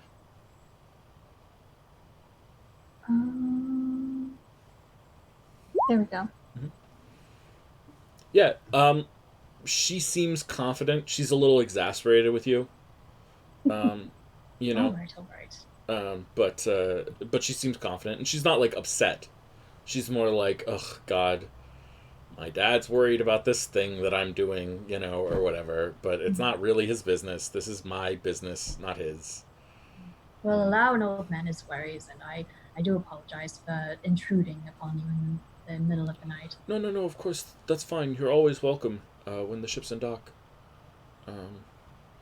The knife is your home away from home, I hope. Thank you, Dad. It does mean the world. Of course. How's your father doing? Yeah, he's doing well. He likes life on the island. I don't know how he stands it. I would get stir crazy just being stuck there all the time. I like feeling the ocean beneath my feet, you know? Naturally. Well, it's good to hear that you're happy. I'm always happy. We're gonna be in dock for the next 3 weeks, so I don't know. We'll have to go out sometime. Right? Yeah, lunch. You know where to find me, of course. Something, yeah. How? By the way, how's that working? I haven't heard from you since you moved into the new place. How's it working out for you? Of course. I've been trying to keep busy. I suppose making the rounds in the city, seeing what's the same and what may not return. It's been a little. It's been life, hasn't it? But it's so good to see you again. It's a little late. I admit. Maybe you're right. Maybe an old man he's getting a little too weary for these escapades. I don't suppose you'd mind if we stayed aboard till daybreak and went about our way. Oh, of course not. No worries at all. I was up myself, as you can clearly see. So, no worries. Yes, clearly. Business never sleeps, I suppose. You have no idea. Yeah, usual room's made up. There's an extra bunk in there. Juniper, is that right? I'm sorry, I've forgotten your name. Oh, yes, quite. Yeah, and at this time, like, as they've been having this conversation, Juniper has just discreetly, not so discreetly, pulled out a very well-loved book on manners and is flipping through it to try to find out how to interrupt a conversation and ask a question without being rude, and isn't really finding it. So she just kind of looks up and goes, Where's the chapter on pulling out a book at a table where people are talking? and she looks up and goes, oh, yes, thank you. Ma'am? Sir? Ma'am? Ma'am? Captain. That's appropriate. Always Captain. Okay. Yes? Thomas kind of pats her on the shoulder like, you're doing quite well. I'm doing so badly. No, you're doing well. You should feel good. Yeah, I think what's going on. I think as you pat Juniper on the shoulder, you see Oceana just sort of give you a look that's like a little bit more intense than the situation warrants, but then turns back to Juniper. Kind of raises an eyebrow back at her and kind of shakes some hair over his shoulder. And turns back to look at Juniper and like runs her fingers through her hair. Yes, little one? Not to be rude, but I'm a little lost. We're at the docks. Yes, but who are you to each other? Were you a thing? Were you a thing, the two of you? Or no offense, but you're very young. And kind of does a telepathic conversation thing. Like he kind of like raises both eyebrows at her, kind of like and questioning. Oceana, like, is it cool? Looks at you and says, "Very cute. Your ward charge?" Looking at Thomas.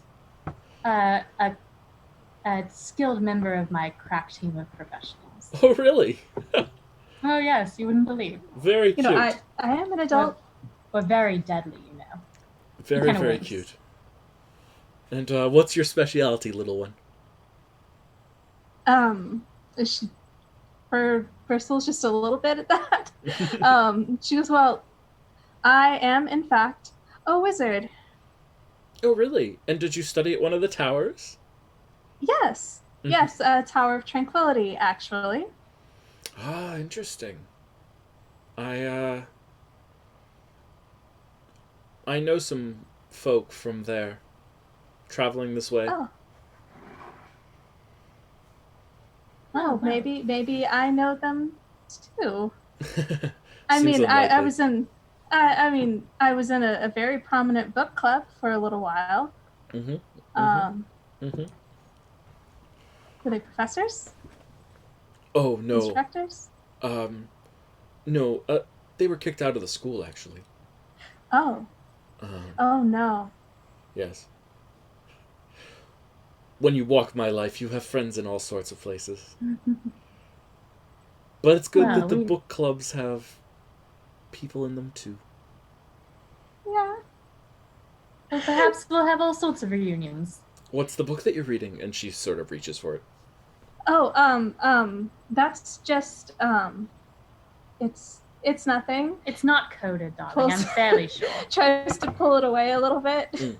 Oh, sorry. I meant no offense. I was going to take a look if you did not mind. Oh, okay. And just kind of like Thomas takes a drink. Look at it. And it's a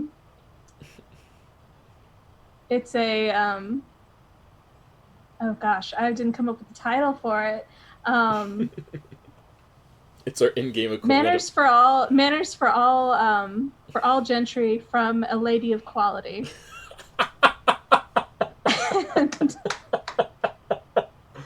Man. If she flips through it, there are parts that are circled, like don't eat with your hands. Yeah. And don't yell at people, and various things that seem very commonplace. Perfect. And some things are underlined. Yeah, I think we haven't really discussed this book in detail yet, but I think just for the potential on my end for some hilarity, I think the book is probably a little dated. I think it's not like it's wrong, but it's I think it was probably made during the rule of the Tawan Empire. So it's got a lot of it probably even has some things in there that are probably slightly condescending yet considered appropriate by a ruling elite class a little bit, but it also has sort of other aspects of it as well. So yeah, okay, perfect. Yeah, so she takes a look at it, and I think she laughs out loud, and it's the loudest laugh you've heard. Oh, this is my charming. tail's poofing. And she offers it back to you. What a wonderful book. Thanks. I just kind of stuff it back in my bag. Thomas drinks some more. Actually, wait, is there wine in front of me? Mm-hmm. Yeah. Yeah, I'm just gonna go right ahead and just get a hold of that wine, actually. Mm-hmm. Now, Thomas loves his daughter. However, insight check on the wine. Yeah, sure. Roll an insight check. Pirates, man. Pirates. 19. Yeah, this is really nice wine. This is nicer wine than you've seen your daughter drink. This is probably not what she normally drinks on an average night. This is definitely higher quality wine than typical. Would he be familiar with this wine himself to the point where he might know something is off about it? There's nothing off about the wine. Okay. There's no poison, if that's what you're asking. It's what's off is the class of wine that is being poured. Gotcha. Okay. He's a little worried, but he keeps it to himself. Okay. And with that, she says, so I'll call on you at the flat? Or you'll call on me here? Yes. Either way, drop by any time, obviously. Sure. I'll be in the market first thing in the morning. I've got some supplies and repairs to purchase, and I want to get them underway. And I don't trust them to other people. I have to handle them myself, of course. But so I'll be off bright and early. But feel free to take your old room. Ever the perfectionist. Thank you so much. And he kind of stands up and goes to kind of embrace her and catches himself, and he kind of like extends his arm for a kind of a clasp instead, I suppose. Yeah, I think she does that thing where she like looks at your arm for a second and like a little bit confused what to do with it, and then realizes what she's supposed to do with it, and then ponders for a second, and then like decides to full on hug you, but it's still really awkward. It's like she's really uncomfortable in the hug. Like, that's okay. Yeah. Awkward hug. Yeah. Pat, pat. Exactly. That's exactly what it is. You go to your room. All right. We take the chest, of course. Yes. Oh yeah, no, the chest is mine. I've decided that nothing else may be going my way tonight, but the chest is mine. The chest is absolutely yours. And with that, I would like everyone to take a long rest. Yay. Victories all around. We already took a long chest. Long. Oh. Oh man. This group. I'm so hyped to be fully at 9 hit points. I know, isn't that great? This is excitement They're all so at the squishy. highest level. Yep. Okay. Okay, so y'all take a long rest and you're back up and ready to do your thing. It's now the morning. Yeah, Thomas and Juniper, the boat is crazy busy early in the morning. There's people who are clearly doing work, but the big thing is that you hear people shouting at sailors who have passed out in various places on the deck, clearly drunk, to like get up. Probably most of these people have only been asleep for like an hour or two, but like they were so excited. They were over eager, right? They knew that they had the morning shift for like supplying and the ship and the crew and things like that. But they're like, oh, but I got the night off, so they went and got drunk and then came Don't back. be that person. Horrible plan. Horrible plan. Never show up late to watch. Mm-hmm. Exactly. No, everyone hates them.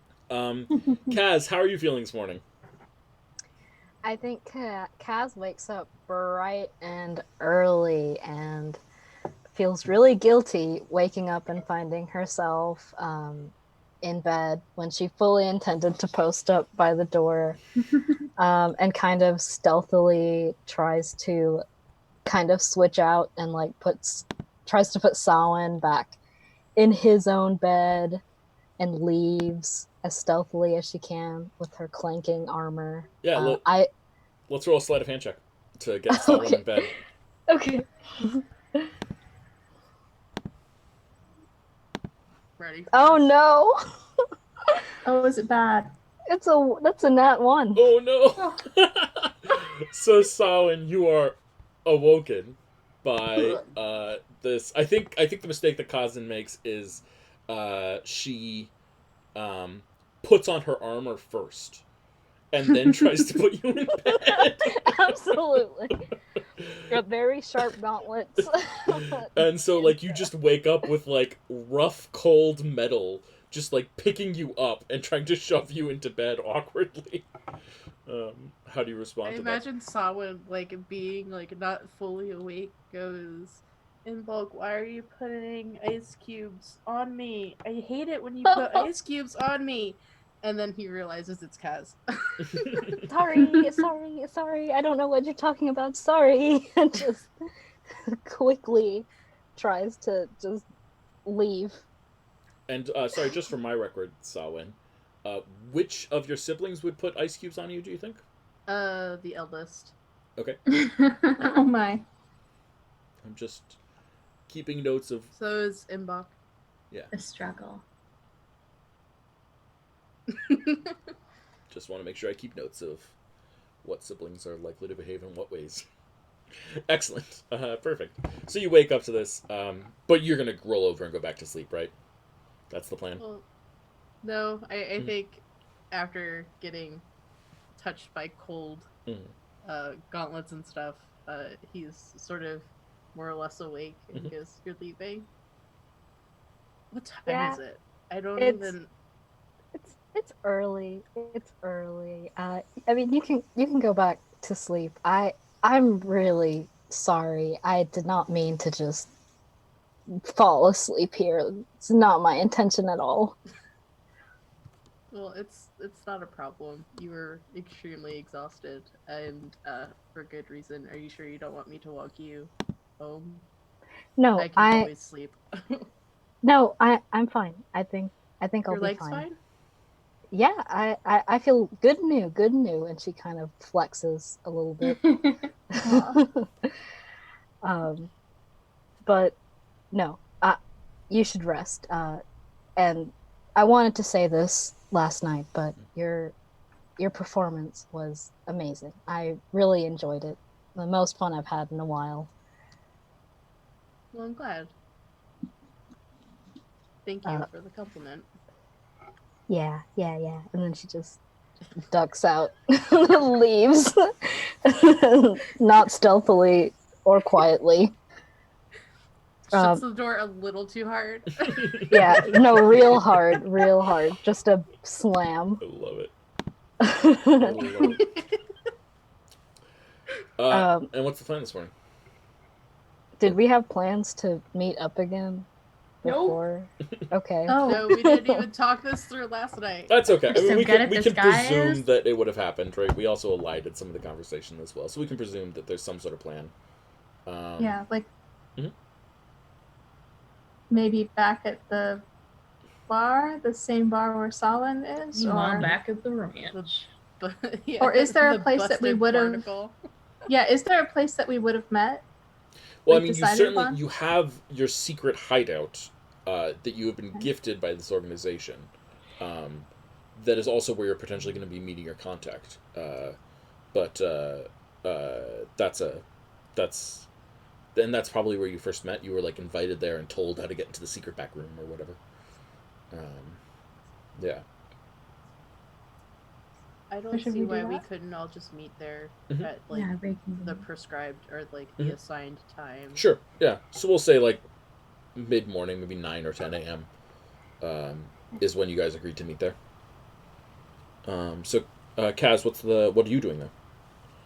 I think Kaz would be staying at a temple, or she would want to put up there. I think she would duck by and freshen up there and kind of clean her armor, meditate a bit, and then head to the hideout.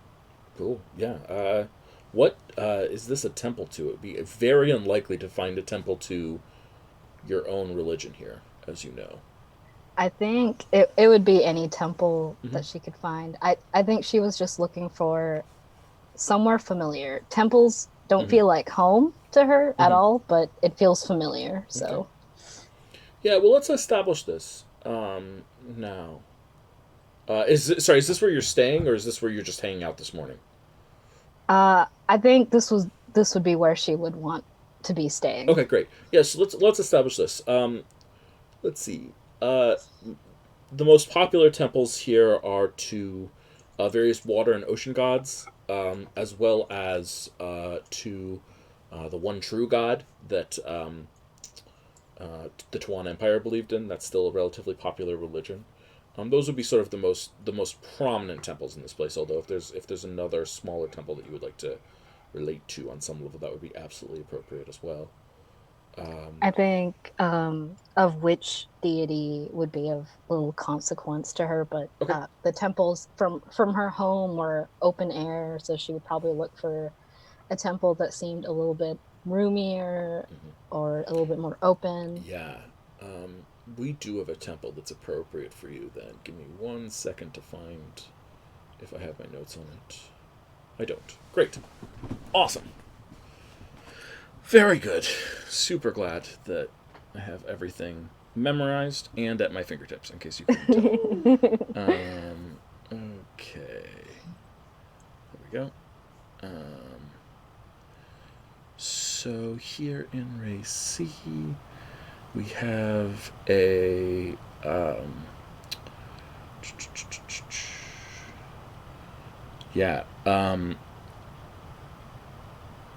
we have a temple to the goddess Yemis. God Yemis. And Yemis is a god of reefs and corals, but his practitioners have these sort of open air temples with bowls of water and sort of that are filled to the brim with water, and like they sort of are fountains where water's dripping from one bowl to another bowl always in a sort of endless cycle of water pouring down and cascading, but always very soft and meditative. And they believe that if you meditate there in that presence, then you'll hear the voice of Yemis speaking to you in various ways. And it is so that's it's just sort of it's a very open space filled with sort of gardens of water is the idea. Okay, yeah, that sounds like what she would be looking for. I think she would, while not feeling certain about how she feels about this god, she would pay her due diligence and keep the temple clean, or any other duties anyone would ask of her, she would do without hesitation. She would happily participate in prayers or anything. So I think she would stop by to just check in and see if she could do anything, maybe clean up a bit. Yeah. How friendly do you think you are with the staff? Like, is this something like you show up and do work, and that's that, and like they don't speak to you and you don't speak to them? They maybe the passing smile, or are these like people your friends to a certain extent? Your social network? I think she would try and maintain a good rapport with them and be pretty open and friendly as much as she could. Yeah, absolutely. Okay, well, let's roll I Know a Guy for the head of this temple, a priest of Yemis. Okay. And this will determine a little bit more about your relationship with them. More or less, this will determine how successful you've been in dealing with them historically. Okay. What do I need to do for that? Just roll a charisma check, straight charisma. No saving throw, no anything, just charisma. Charisma. 15, nice. Yeah, so you're on relatively good terms with them. They acknowledge your existence. You've got a place to stay here, and they don't mind your presence. They appreciate the work you do. You know these people, but you're not friendly with these people. Probably there was something like a evening that everyone was sort of invited to go out, and you were invited, but you couldn't go for some reason or other, or you didn't feel compelled to go or something like that. And they're aware of the fact that you aren't sworn to Yemis, and most of the people here are. So they're friendly and they're fine, but they're also like trying to convert you a little bit, if that makes sense. Okay, yeah, it makes sense. Great. Awesome. Yeah, so let's give this priest a name. Who is the priest of Yemis? I'll take suggestions from anyone who might have suggestions who's better at naming people. Well, if he's trying to convert her, he's a Steve Angelical. Hey. Let's see. What's his name? Yemis. We're in Chalestra. Yeah, I'm gonna call him Siren. Siren. Yeah, Siren. And let's see if we can give him a last name. We're going to call him Siren Reef Speaker.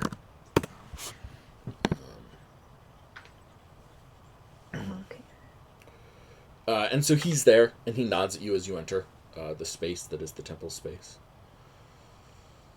Okay. Kaz nods back. She doesn't say much to him, but she, kind of knowing the routine and what she does on a daily basis, begins kind of, she looks for something to clean with and begins sweeping the floors and just dusting whatever she can. Mm-hmm. Yeah. And he finishes some prayers over some water and then comes over to you and says, Kaz. Yes? Oh, good morning. Good morning. Good morrow. You didn't sleep here last night. Yeah, I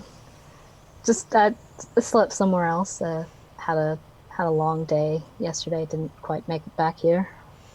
Some of the acolytes were worried about you. Oh, I didn't mean to worry anybody. It was not intentional. I was just very, very tired. So I'm sorry. I didn't mean to worry anybody. You seem very burdened.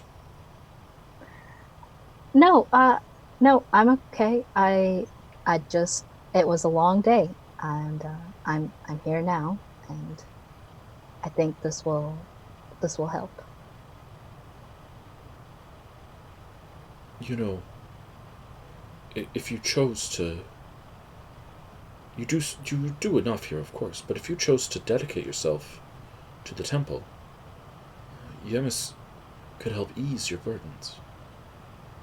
You might find meditating here even more peaceful. Well, I think we've spoken of this before, Siren, but while I acknowledge what you were saying and I acknowledge what Yemis does for you here, I think I need some more time to understand and get to know this place before I can just haphazardly swear myself to something without fully committing to it. Yes, I understand. I see such weight upon your soul. You've told me nothing of your family, of course, but something brought you here. And, well, most people who leave, it is family. It's not something I really want to speak of. It's not something worth talking about, I think. I would just leave it at that. Well, know that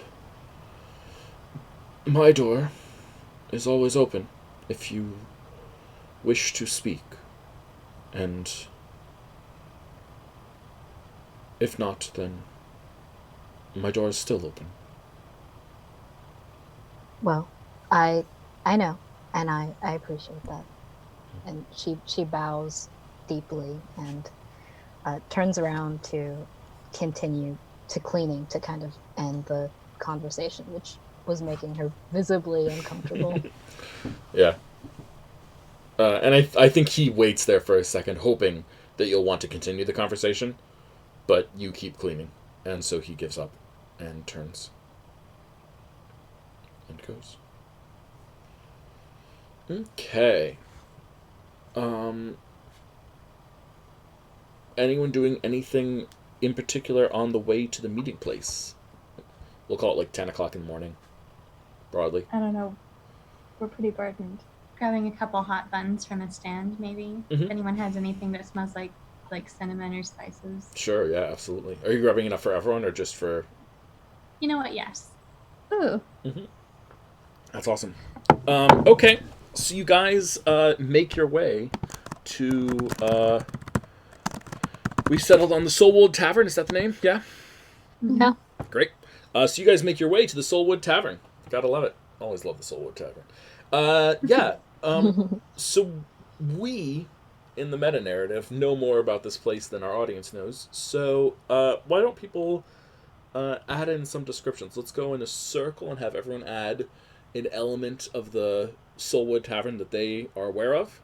And we'll start with Samhain. Samhain, why don't you tell us a little bit about the Soulwood Tavern from your perspective?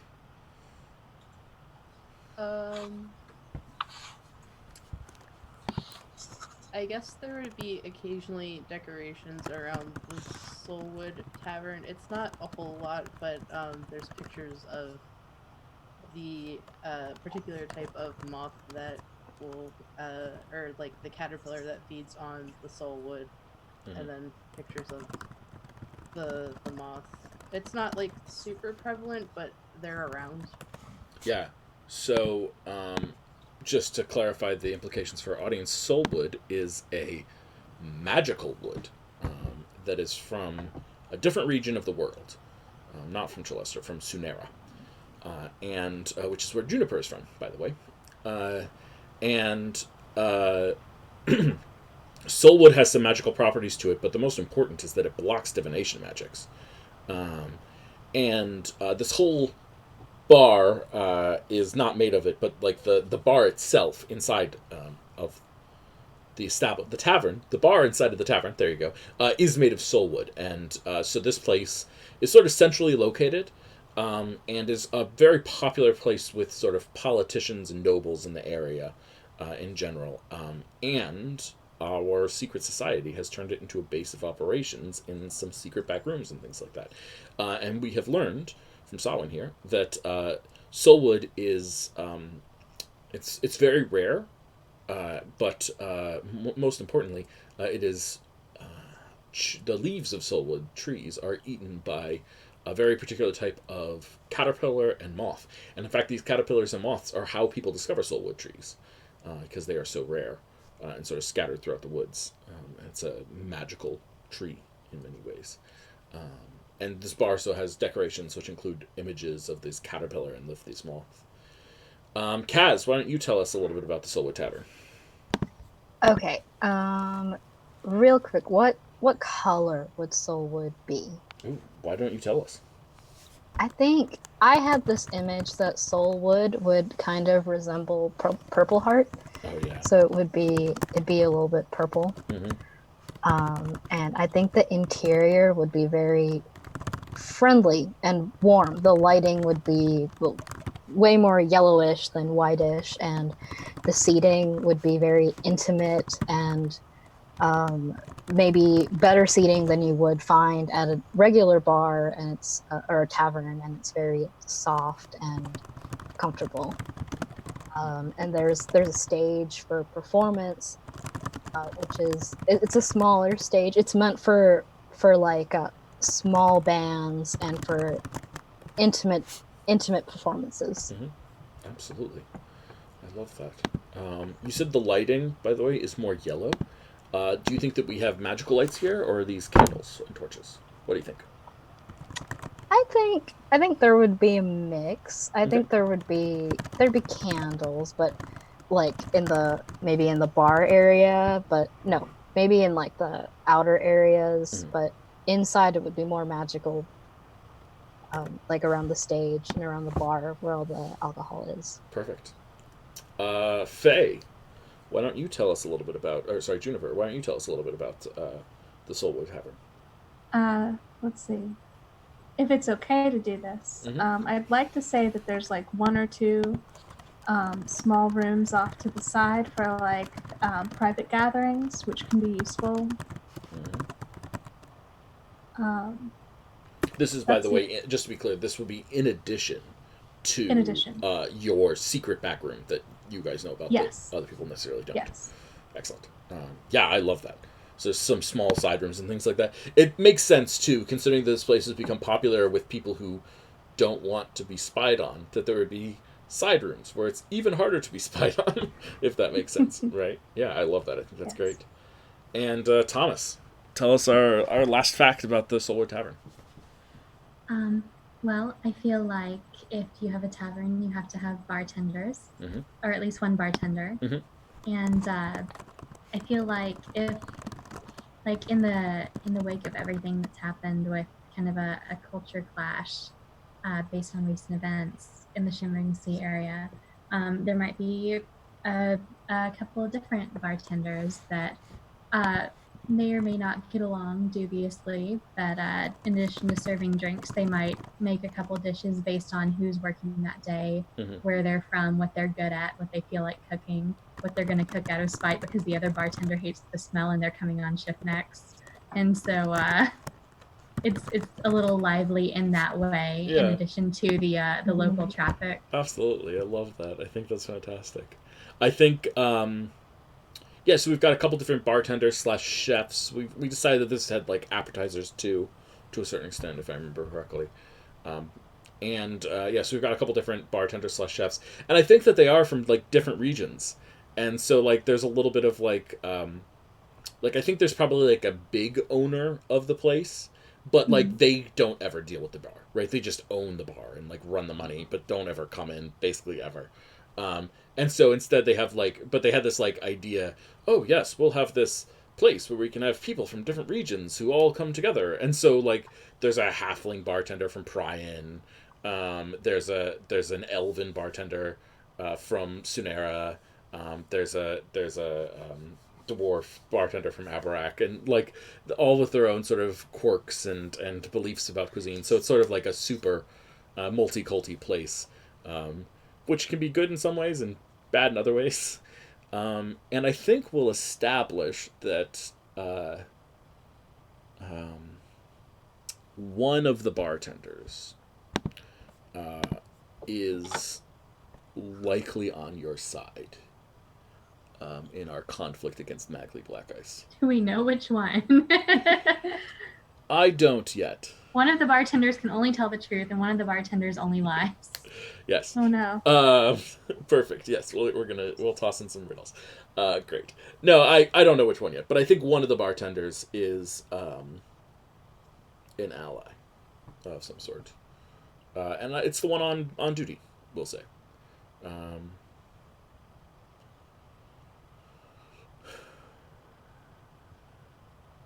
Yeah, I think it's a goblin. What's a goblin? From... It needs to make sure there's food left for the customers. Yeah, it's a goblin from Prion. And this goblin from Prion knows you guys, and I think you guys have a passphrase. That says that you're here on official business rather than normal business. Oh god, it's got to be a drink, right? It's got to be a drink you order. So someone has to go up and order a drink. The proper word. There you go. Okay, so there's a secret drink that you order. You order the proper word, and the goblin will allow you into the back area. Sort of a secret back area type thing. So that sounds reasonable to everyone? Yeah? Mm-hmm. Excellent. Okay, cool. So which of you guys is early and shows up first? It would not be Sawin. Well, we didn't love his heart. Yep. We didn't have much to do except to head there from the ship. So aside from getting a few sticky buns to share, because we don't know who's going to be cooking or if they're going to feel like cooking or if it's just going to be drinks this morning, we just headed over to the place probably. Mm-hmm. Yeah, absolutely. So Thomas and Juniper, you guys are the first ones to show up. And I think the bar is just opening, right? They're not really a breakfast place. They do have, and they don't really serve lunch either. It's more for day drinking, but also they have this whole business meeting side of things. So they have appetizers and business meetings, and it's just opening. And I think you see two humans and a lizard folk grab their drinks, see you guys come in, sort of hurry into one of these side rooms just as you guys enter. Mm-hmm. Yeah. If it's okay, before Please. We do, if I cast minor illusion just to make it look like we're carrying in a sack of potatoes. Absolutely. Yes, I love that. Absolutely. Yes. Okay. Okay. Excellent. So. Well, at least we're not the first assholes in here this morning. Yeah. And the goblin looks up at you. We need a name for this goblin. It's Prion. So we're gonna go with Garhaz. And Garhaz looks up at you and says, "Hello. What can I get you?" Do we know the name of this drink? Is it written down somewhere? The proper word. Okay. Yeah. The proper word. It's called the proper word? Yeah, why not? Okay. It's the name of it. It's like a fancy cocktail type thing. Something. Who knows? Well, let me get a round of proper words. We have another few joining us. How many should I expect? 2 to 3. Fair. And then he leans in and hands you a glass that's already made up, and says, "She's already in the back." Cheers.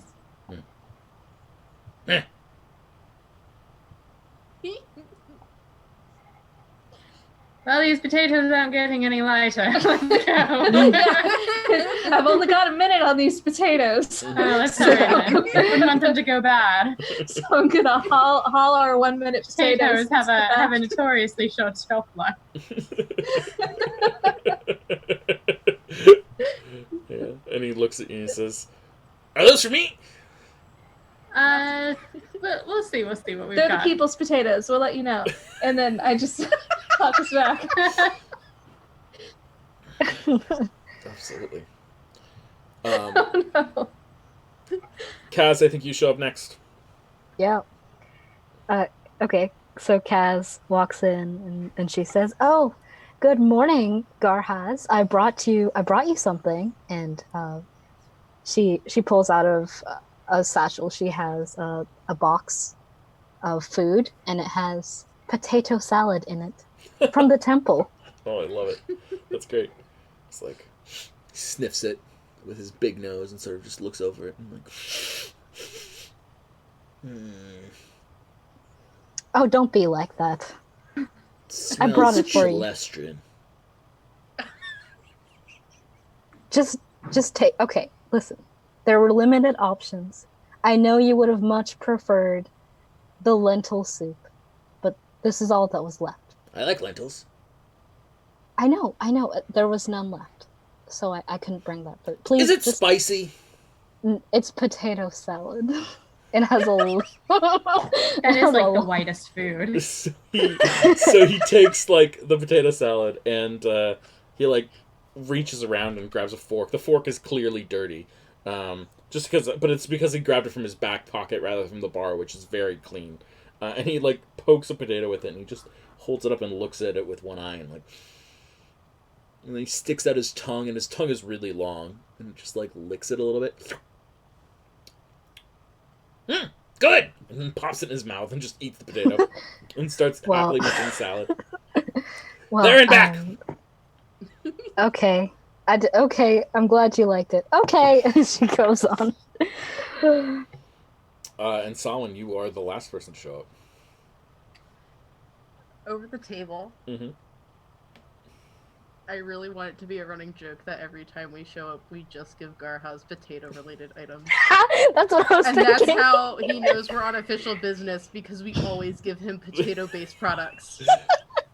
We can make that happen. Like, at one point, we just stop using the proper word, Yep. and we just give him potatoes. We only take the proper word as, like, a cover or something. I totally approve of this plan.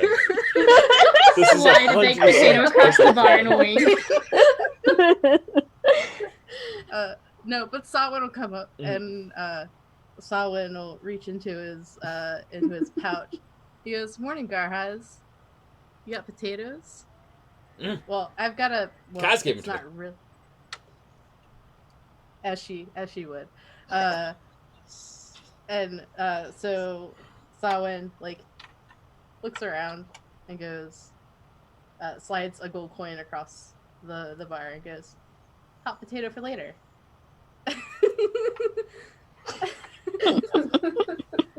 You up for a round of cards later?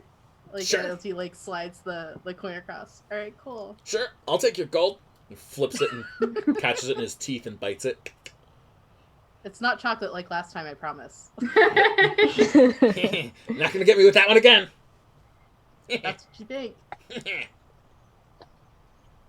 And then I'll take the proper word and then just... Yeah. And you head on back.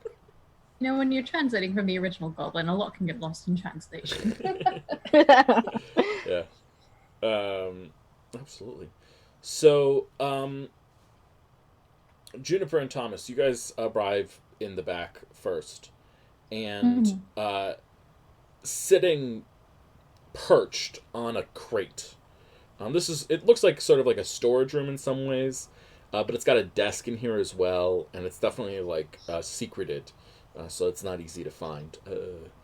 But sitting perched and leaning against the crate that's against a wall is someone that has identified themselves to you before as Lady Stingray. Clearly a cover name. And she is wearing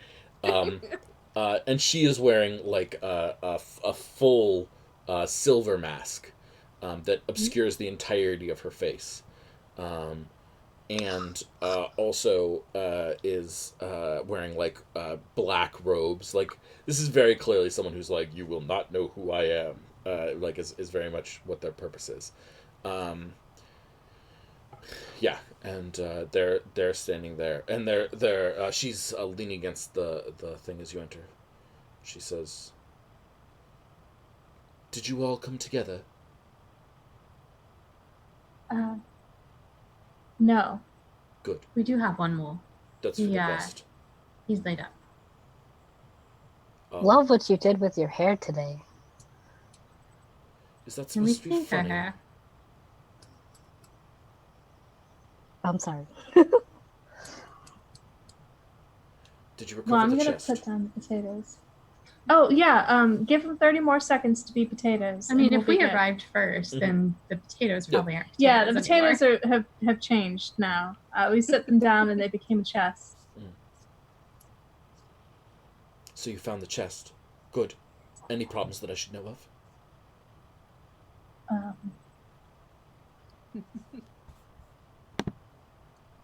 The house may have been alerted to our presence, but ultimately it didn't hinder us. We may have killed their pet. We have killed a few people. And a few people. Yeah. Two, maybe I think two. they might be more miffed about their toothy pet, but No, to be quite fair, it was all in self-defense. We did what we had to do to escape with our lives, and that's the important thing. And who keeps something like that in their house? Like, who does that? Clearly she's not had a good night. She just kind of sits down, flumps. Yes, well, I'm glad that you all made it out all right. Is the fifth one okay? I don't remember any of your names. I don't care to. Oh, well, that may be just as well. He's he's a little laid up right now, but he's fine. He did survive. Good. Anything I should know?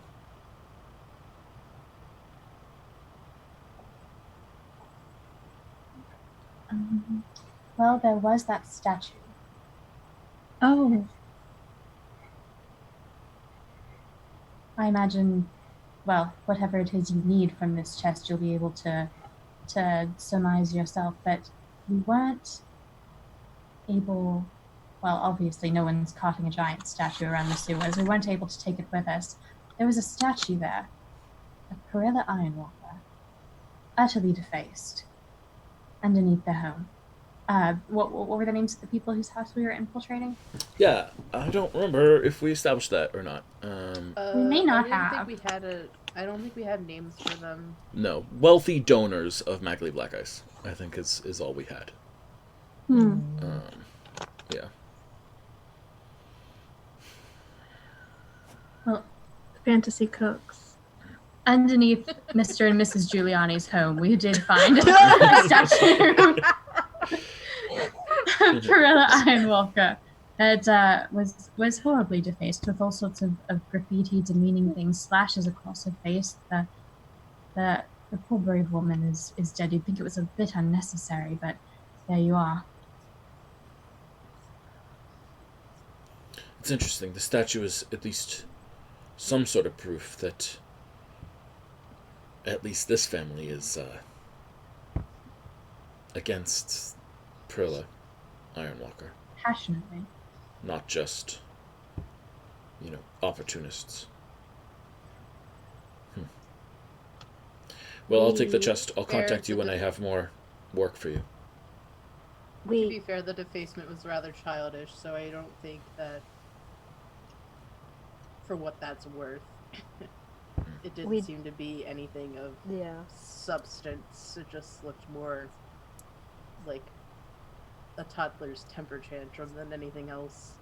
Wait. Are we gonna... And I just kind of look around. It's like, well, they had jail cells. There was one Masha Seasworn and another Clancy. One was Clancy? political prisoner, another one apparently arrested for experiments. They had jail cells inside their own place. The basement. Don't worry, you don't want polite company to see it. And that just seems highly inappropriate. And totally. Do you know if these people received a proper trial? No, and there was. Didn't ask. There was a crocodile in the next room, and people were talking about not feeding it and feeding other people to it or something. Right? It was heavily implied that both this Masha Seashorn and Clancy were going to be fed to the alligator, as well as us, if we got that. Yeah. So. I'm going to ask for a moment of forbearance. Is there something that I can retcon really quickly? Go for it. Just asking if it's possible. Mm-hmm. Thomas would have wanted to take a rubbing of the markings on that carved bone as well, just in case he... You took the carved bone with you. Yeah, but he wants to Got it. do a rubbing of the markings on it. Absolutely. He would have done that before bed. Yes. That he's going to pull it out now and say, we did find this. Almost didn't recognize it in a pile of the beast's other victims, but it's a bit remarkable, and I'm not quite sure what the significance might be. Yeah, and she reaches out a gloved hand to take the... Are you offering her the bone or the rubbing?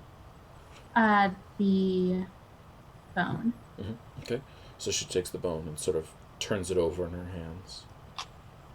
And then her mask sort of tilts up to each of you guys, and then tilts back down to the bone.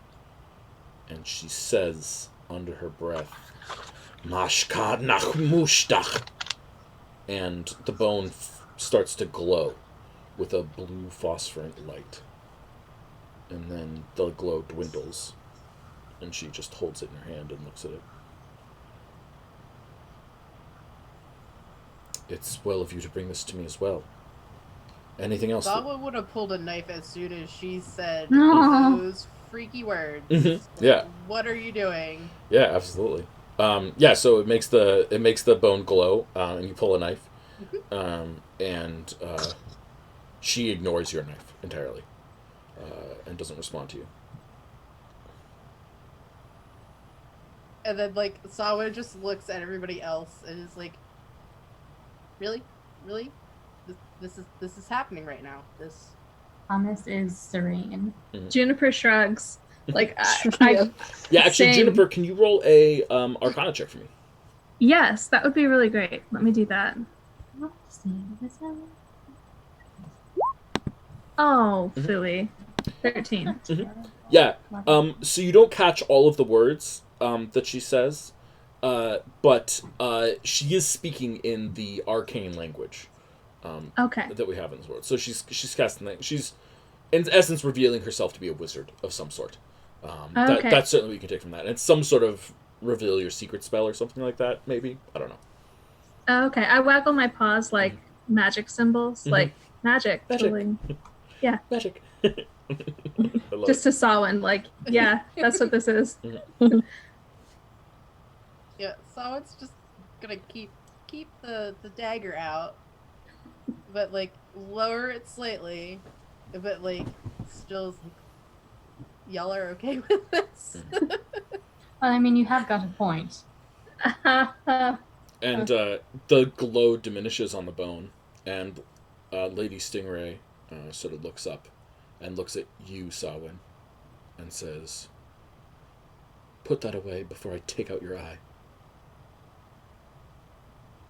He slowly puts it back in. Can you just maybe warn us next time you're gonna read runes off a creepy bone we found in somebody's fucking basement? Well, it makes sense to be a little jumpy. I mean, the nature of what we're all doing here isn't exactly, run of the mill. We're a little new. I think this is completely understandable. Yes. We all just want to find out what's going on. Yeah, and the mask looks up, and you hear sort of a friendly tone in the voice for the first time, and she says, "Yes, You are quite right. I totally understand jumpiness. But don't threaten me, or I will kill you. Noted. And Solom's just gonna go sit in the corner. Oh. Yeah. I'll have... Pardon, I apologize for that outburst. I'll have analysts go over the documents and see where we should put you next. We'll find a new task for you soon. And she then points to a spot on the wall and says, "Do you see this brick here?" And you all can see it. She says, "This brick is a permanent illusion. I will leave messages here inside this brick," and she reaches her hand into the brick, and her hand disappears into the wall and comes out. "I will leave messages there for you, and you can leave messages there for me, and we can communicate that way. There will be no need for us to meet unless there is to be a handoff of some sort, ideally, or if you suspect traitors of some sort." Oh. General communications. It's not true.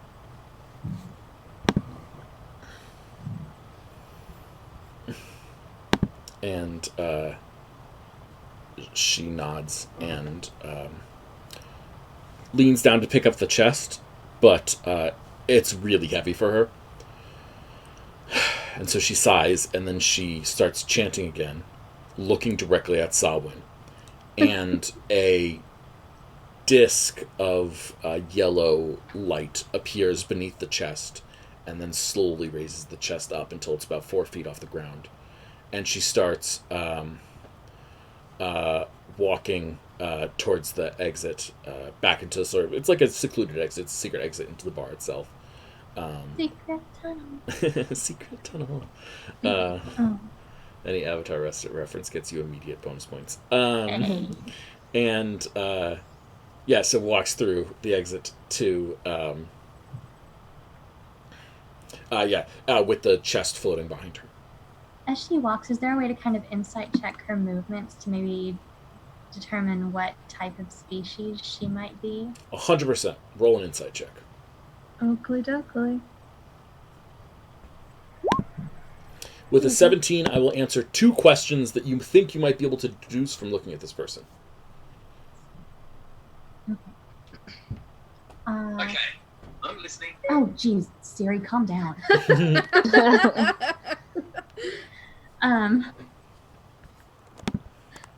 Hi. Okay.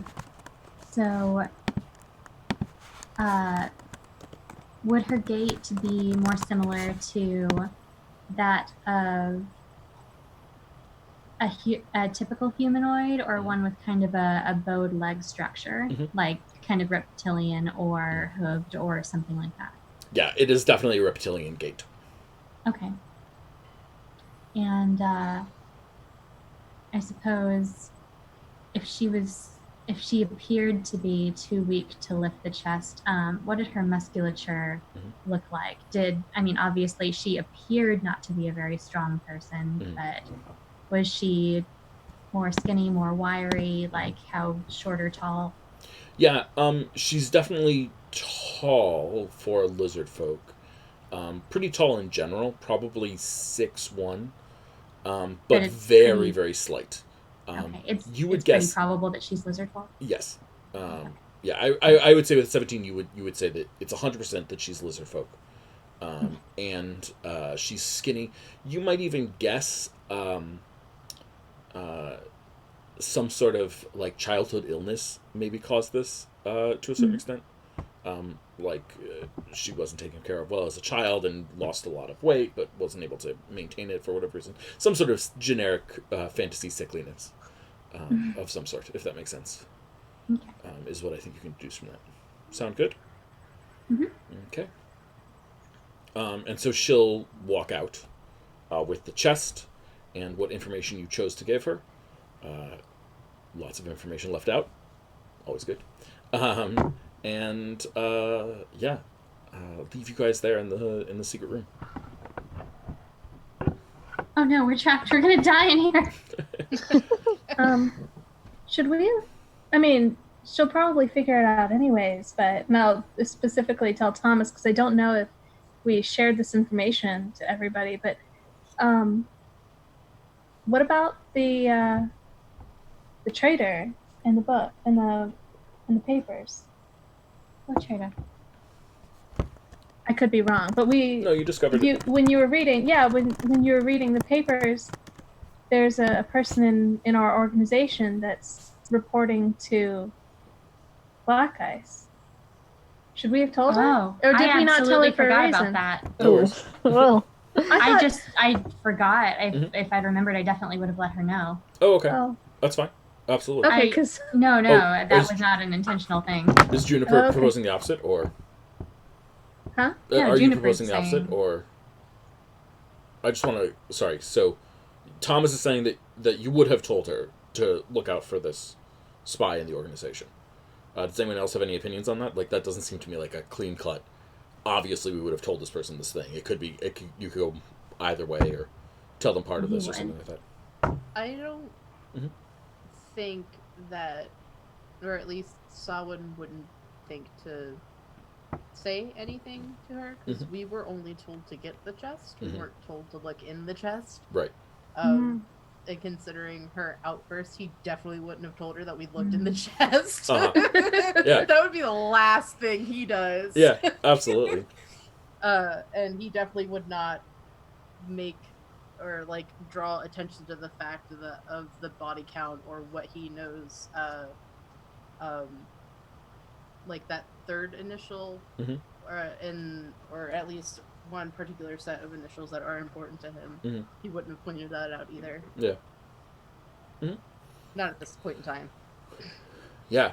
Yeah, I mean, I think that functionally the group either told her things that they read inside the chest, or they didn't tell her about things that they read inside the chest. If you tell her things that you read inside the chest, she will know that you read inside the chest. If you didn't tell her things that you read inside the chest, then she will probably assume that you didn't go into the chest. Okay. It's your guys' call which happened. But it's I'll cave to peer pressure on this one. Okay. Sounds good to me.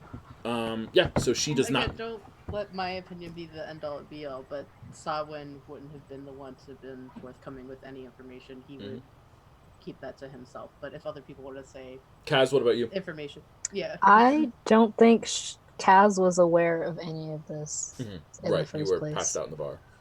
Yeah. Juniper, what about you? I don't want to get in trouble. Okay. So, yeah. Okay. And better to ask forgiveness later. So then Thomas, that would be like 2 sort of againsts. If you're super 4, Thomas, I think that overrules it, but... I was going to say, I think I'm trying to like travel back in time here to the scene that just expired and try to figure out if there was a moment based on everything else that was disclosed. Yeah. I think that through a combination of she's gonna find they're gonna find out the information about Oceana anyway because it remains in the chest.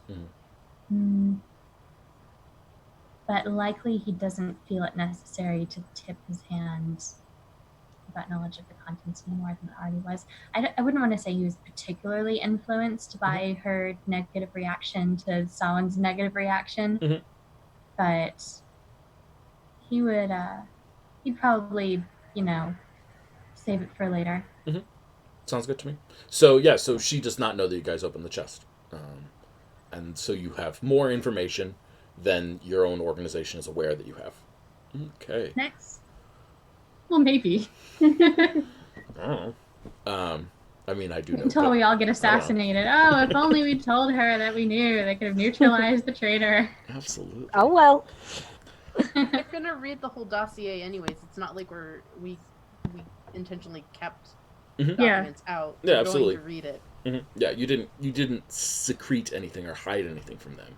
No, we just have copies of some of it. We only stole 1 brick of pressed powder, and Endis has it. Yep. And we For copied experiments. the list of 47 initials, Yep. and we took a rubbing of the etchings around the chest, and I think that's it. And you went through all the documents, so if you need to recall something from there or something like that, that's certainly an intelligence check that could happen quite easily. Okay. Yeah.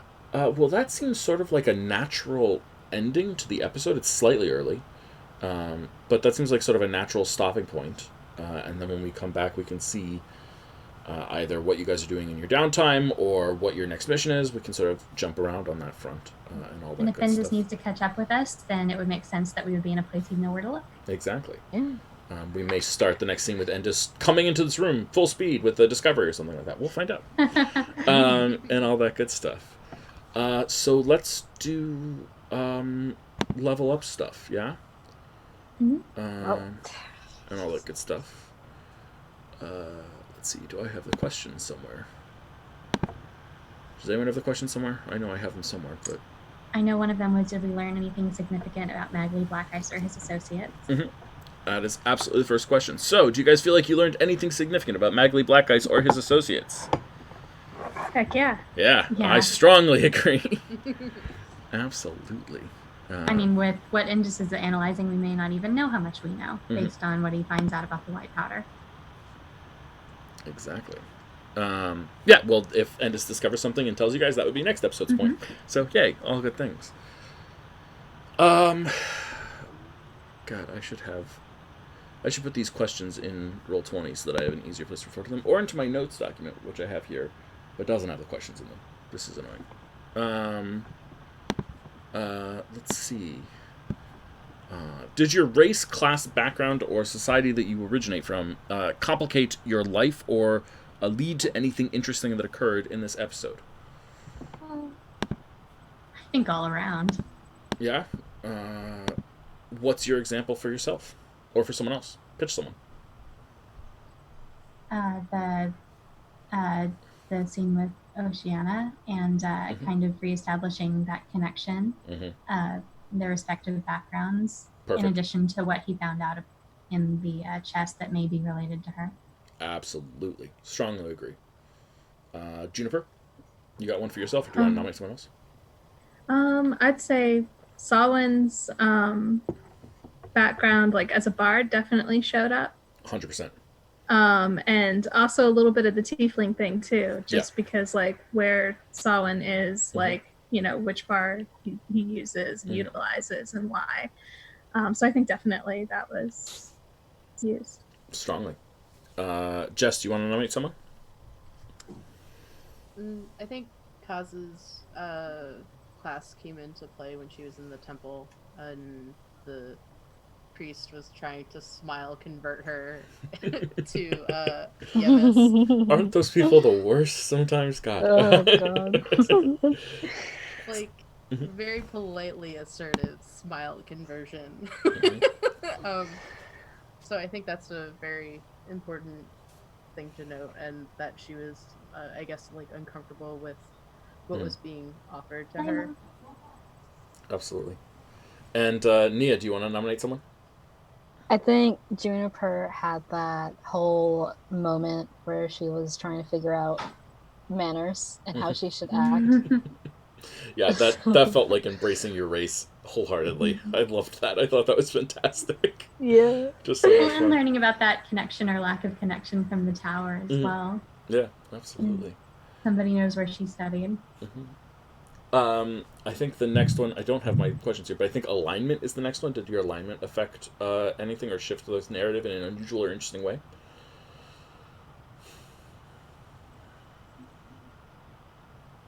We're all kind of across the good spectrum, aren't we? I think so.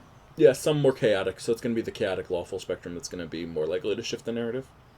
I would say that Sawin deciding to try to put Kaz to bed and, you know, try to make her as comfortable as possible. She wasn't exhausted the next day on any checks or anything like that. Absolutely. So that could have been disadvantageous. I strongly agree. Samhain, take that point. Or Jess, take that point. Anyone else feel like their alignment came into play? Or someone else's alignment came into play? play in a particular way, moment or scene? The decision to take one of the bricks, maybe, because that conflicted a little bit, and then having to justify that potentially. Yeah, I agree. Is this chaotic? I feel like he's chaotic. Yeah, he's chaotic, so it would make sense for him to have made off with, like. I think it's an educated guess. Yeah, that he would have done something along those lines. Excellent. So even though he's not here, we want to give a point to Endus? Is that what we're saying? I guess so. Yeah, why not? Well, and if Juniper hadn't been true to herself and wanted to dance and have fun with that one sailor, then we may not have had that introduction. Like they may not have recognized us favorably to have that other encounter as well, to have a safe place to keep the chest for the night. Yeah, I'll take that. I agree. I definitely think the chest was safer in the pirate ship than it would be in your house. That certainly negated the possibility of me messing with the chest, which I'm cool with. I think that's great. Anytime you can secure things, that's a good thing. Absolutely. Thomas showing concern for Oceana after reading the documents that were inside the chest. Thought that was pretty in line for him. Yeah, I agree. Absolutely. And Kaz trying to keep watch at the door, even though she was passing out. Yeah, it's very protective, right? Are you lawful good, Kaz, or neutral good? No, I'm chaotic good. Ooh, interesting. As far as the good goes, yeah, letting down the evangelical priest like a little lightly, kind of staying on good terms with him, definitely, helped her continue to have that. Yeah, well, we gave her the point there for the background, and we want to give different scenes for different points. Doubled. Okay. If that makes sense. But yeah, I think watching the door, that's certainly a good action. So I'm okay with that. I think that had the potential to shift the narrative a little bit, maybe. I don't know. We'll think about this. I'm getting less and less sold on the alignment aspect of our reward system. But I want to try it for one more week and then see how I feel then, if that's okay with everyone. I know there's a fourth point you can get. I don't remember what it is, though. Does anyone remember what it is? That's solving a problem creatively. Ah, yes. Solving a problem that you have faced. Thank you, Jess. I appreciate this for you having better notes than me. Yeah. And does anyone feel like they overcame something that was a personal obstacle to their character, a group obstacle for the group that was significant, or this can be emotional, this can be intellectual, this could be information, this could be combat. What does anyone think that they overcame something in this episode that was significant? Samhain did not murder our contact. Also, Samhain... I don't know if that's overcoming something. Sorry.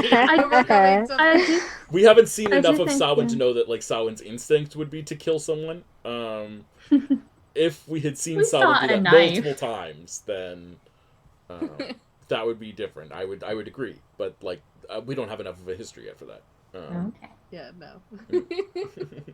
I think Samhain having to do a full night's job after being reduced to 1 hit point, or agreeing to do that after being reduced to 1 hit point, even though the lay on hands happened right after that. Yeah. I think that's definitely overcoming something, because I wouldn't be up for that. Well, and for that matter, with Kaz, the lay on hands was a way to creatively give someone a little more stamina to enable it.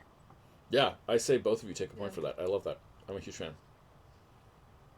Juniper or Thomas have anything that you feel like you overcame a particular challenge? You creatively disguised the treasure chest. Potato. Yes.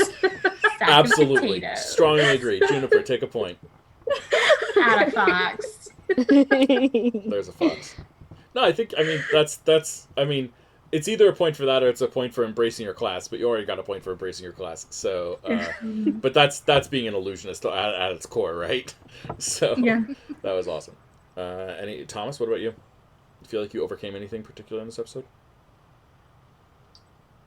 I think we've already discussed the pirate ship dilemma.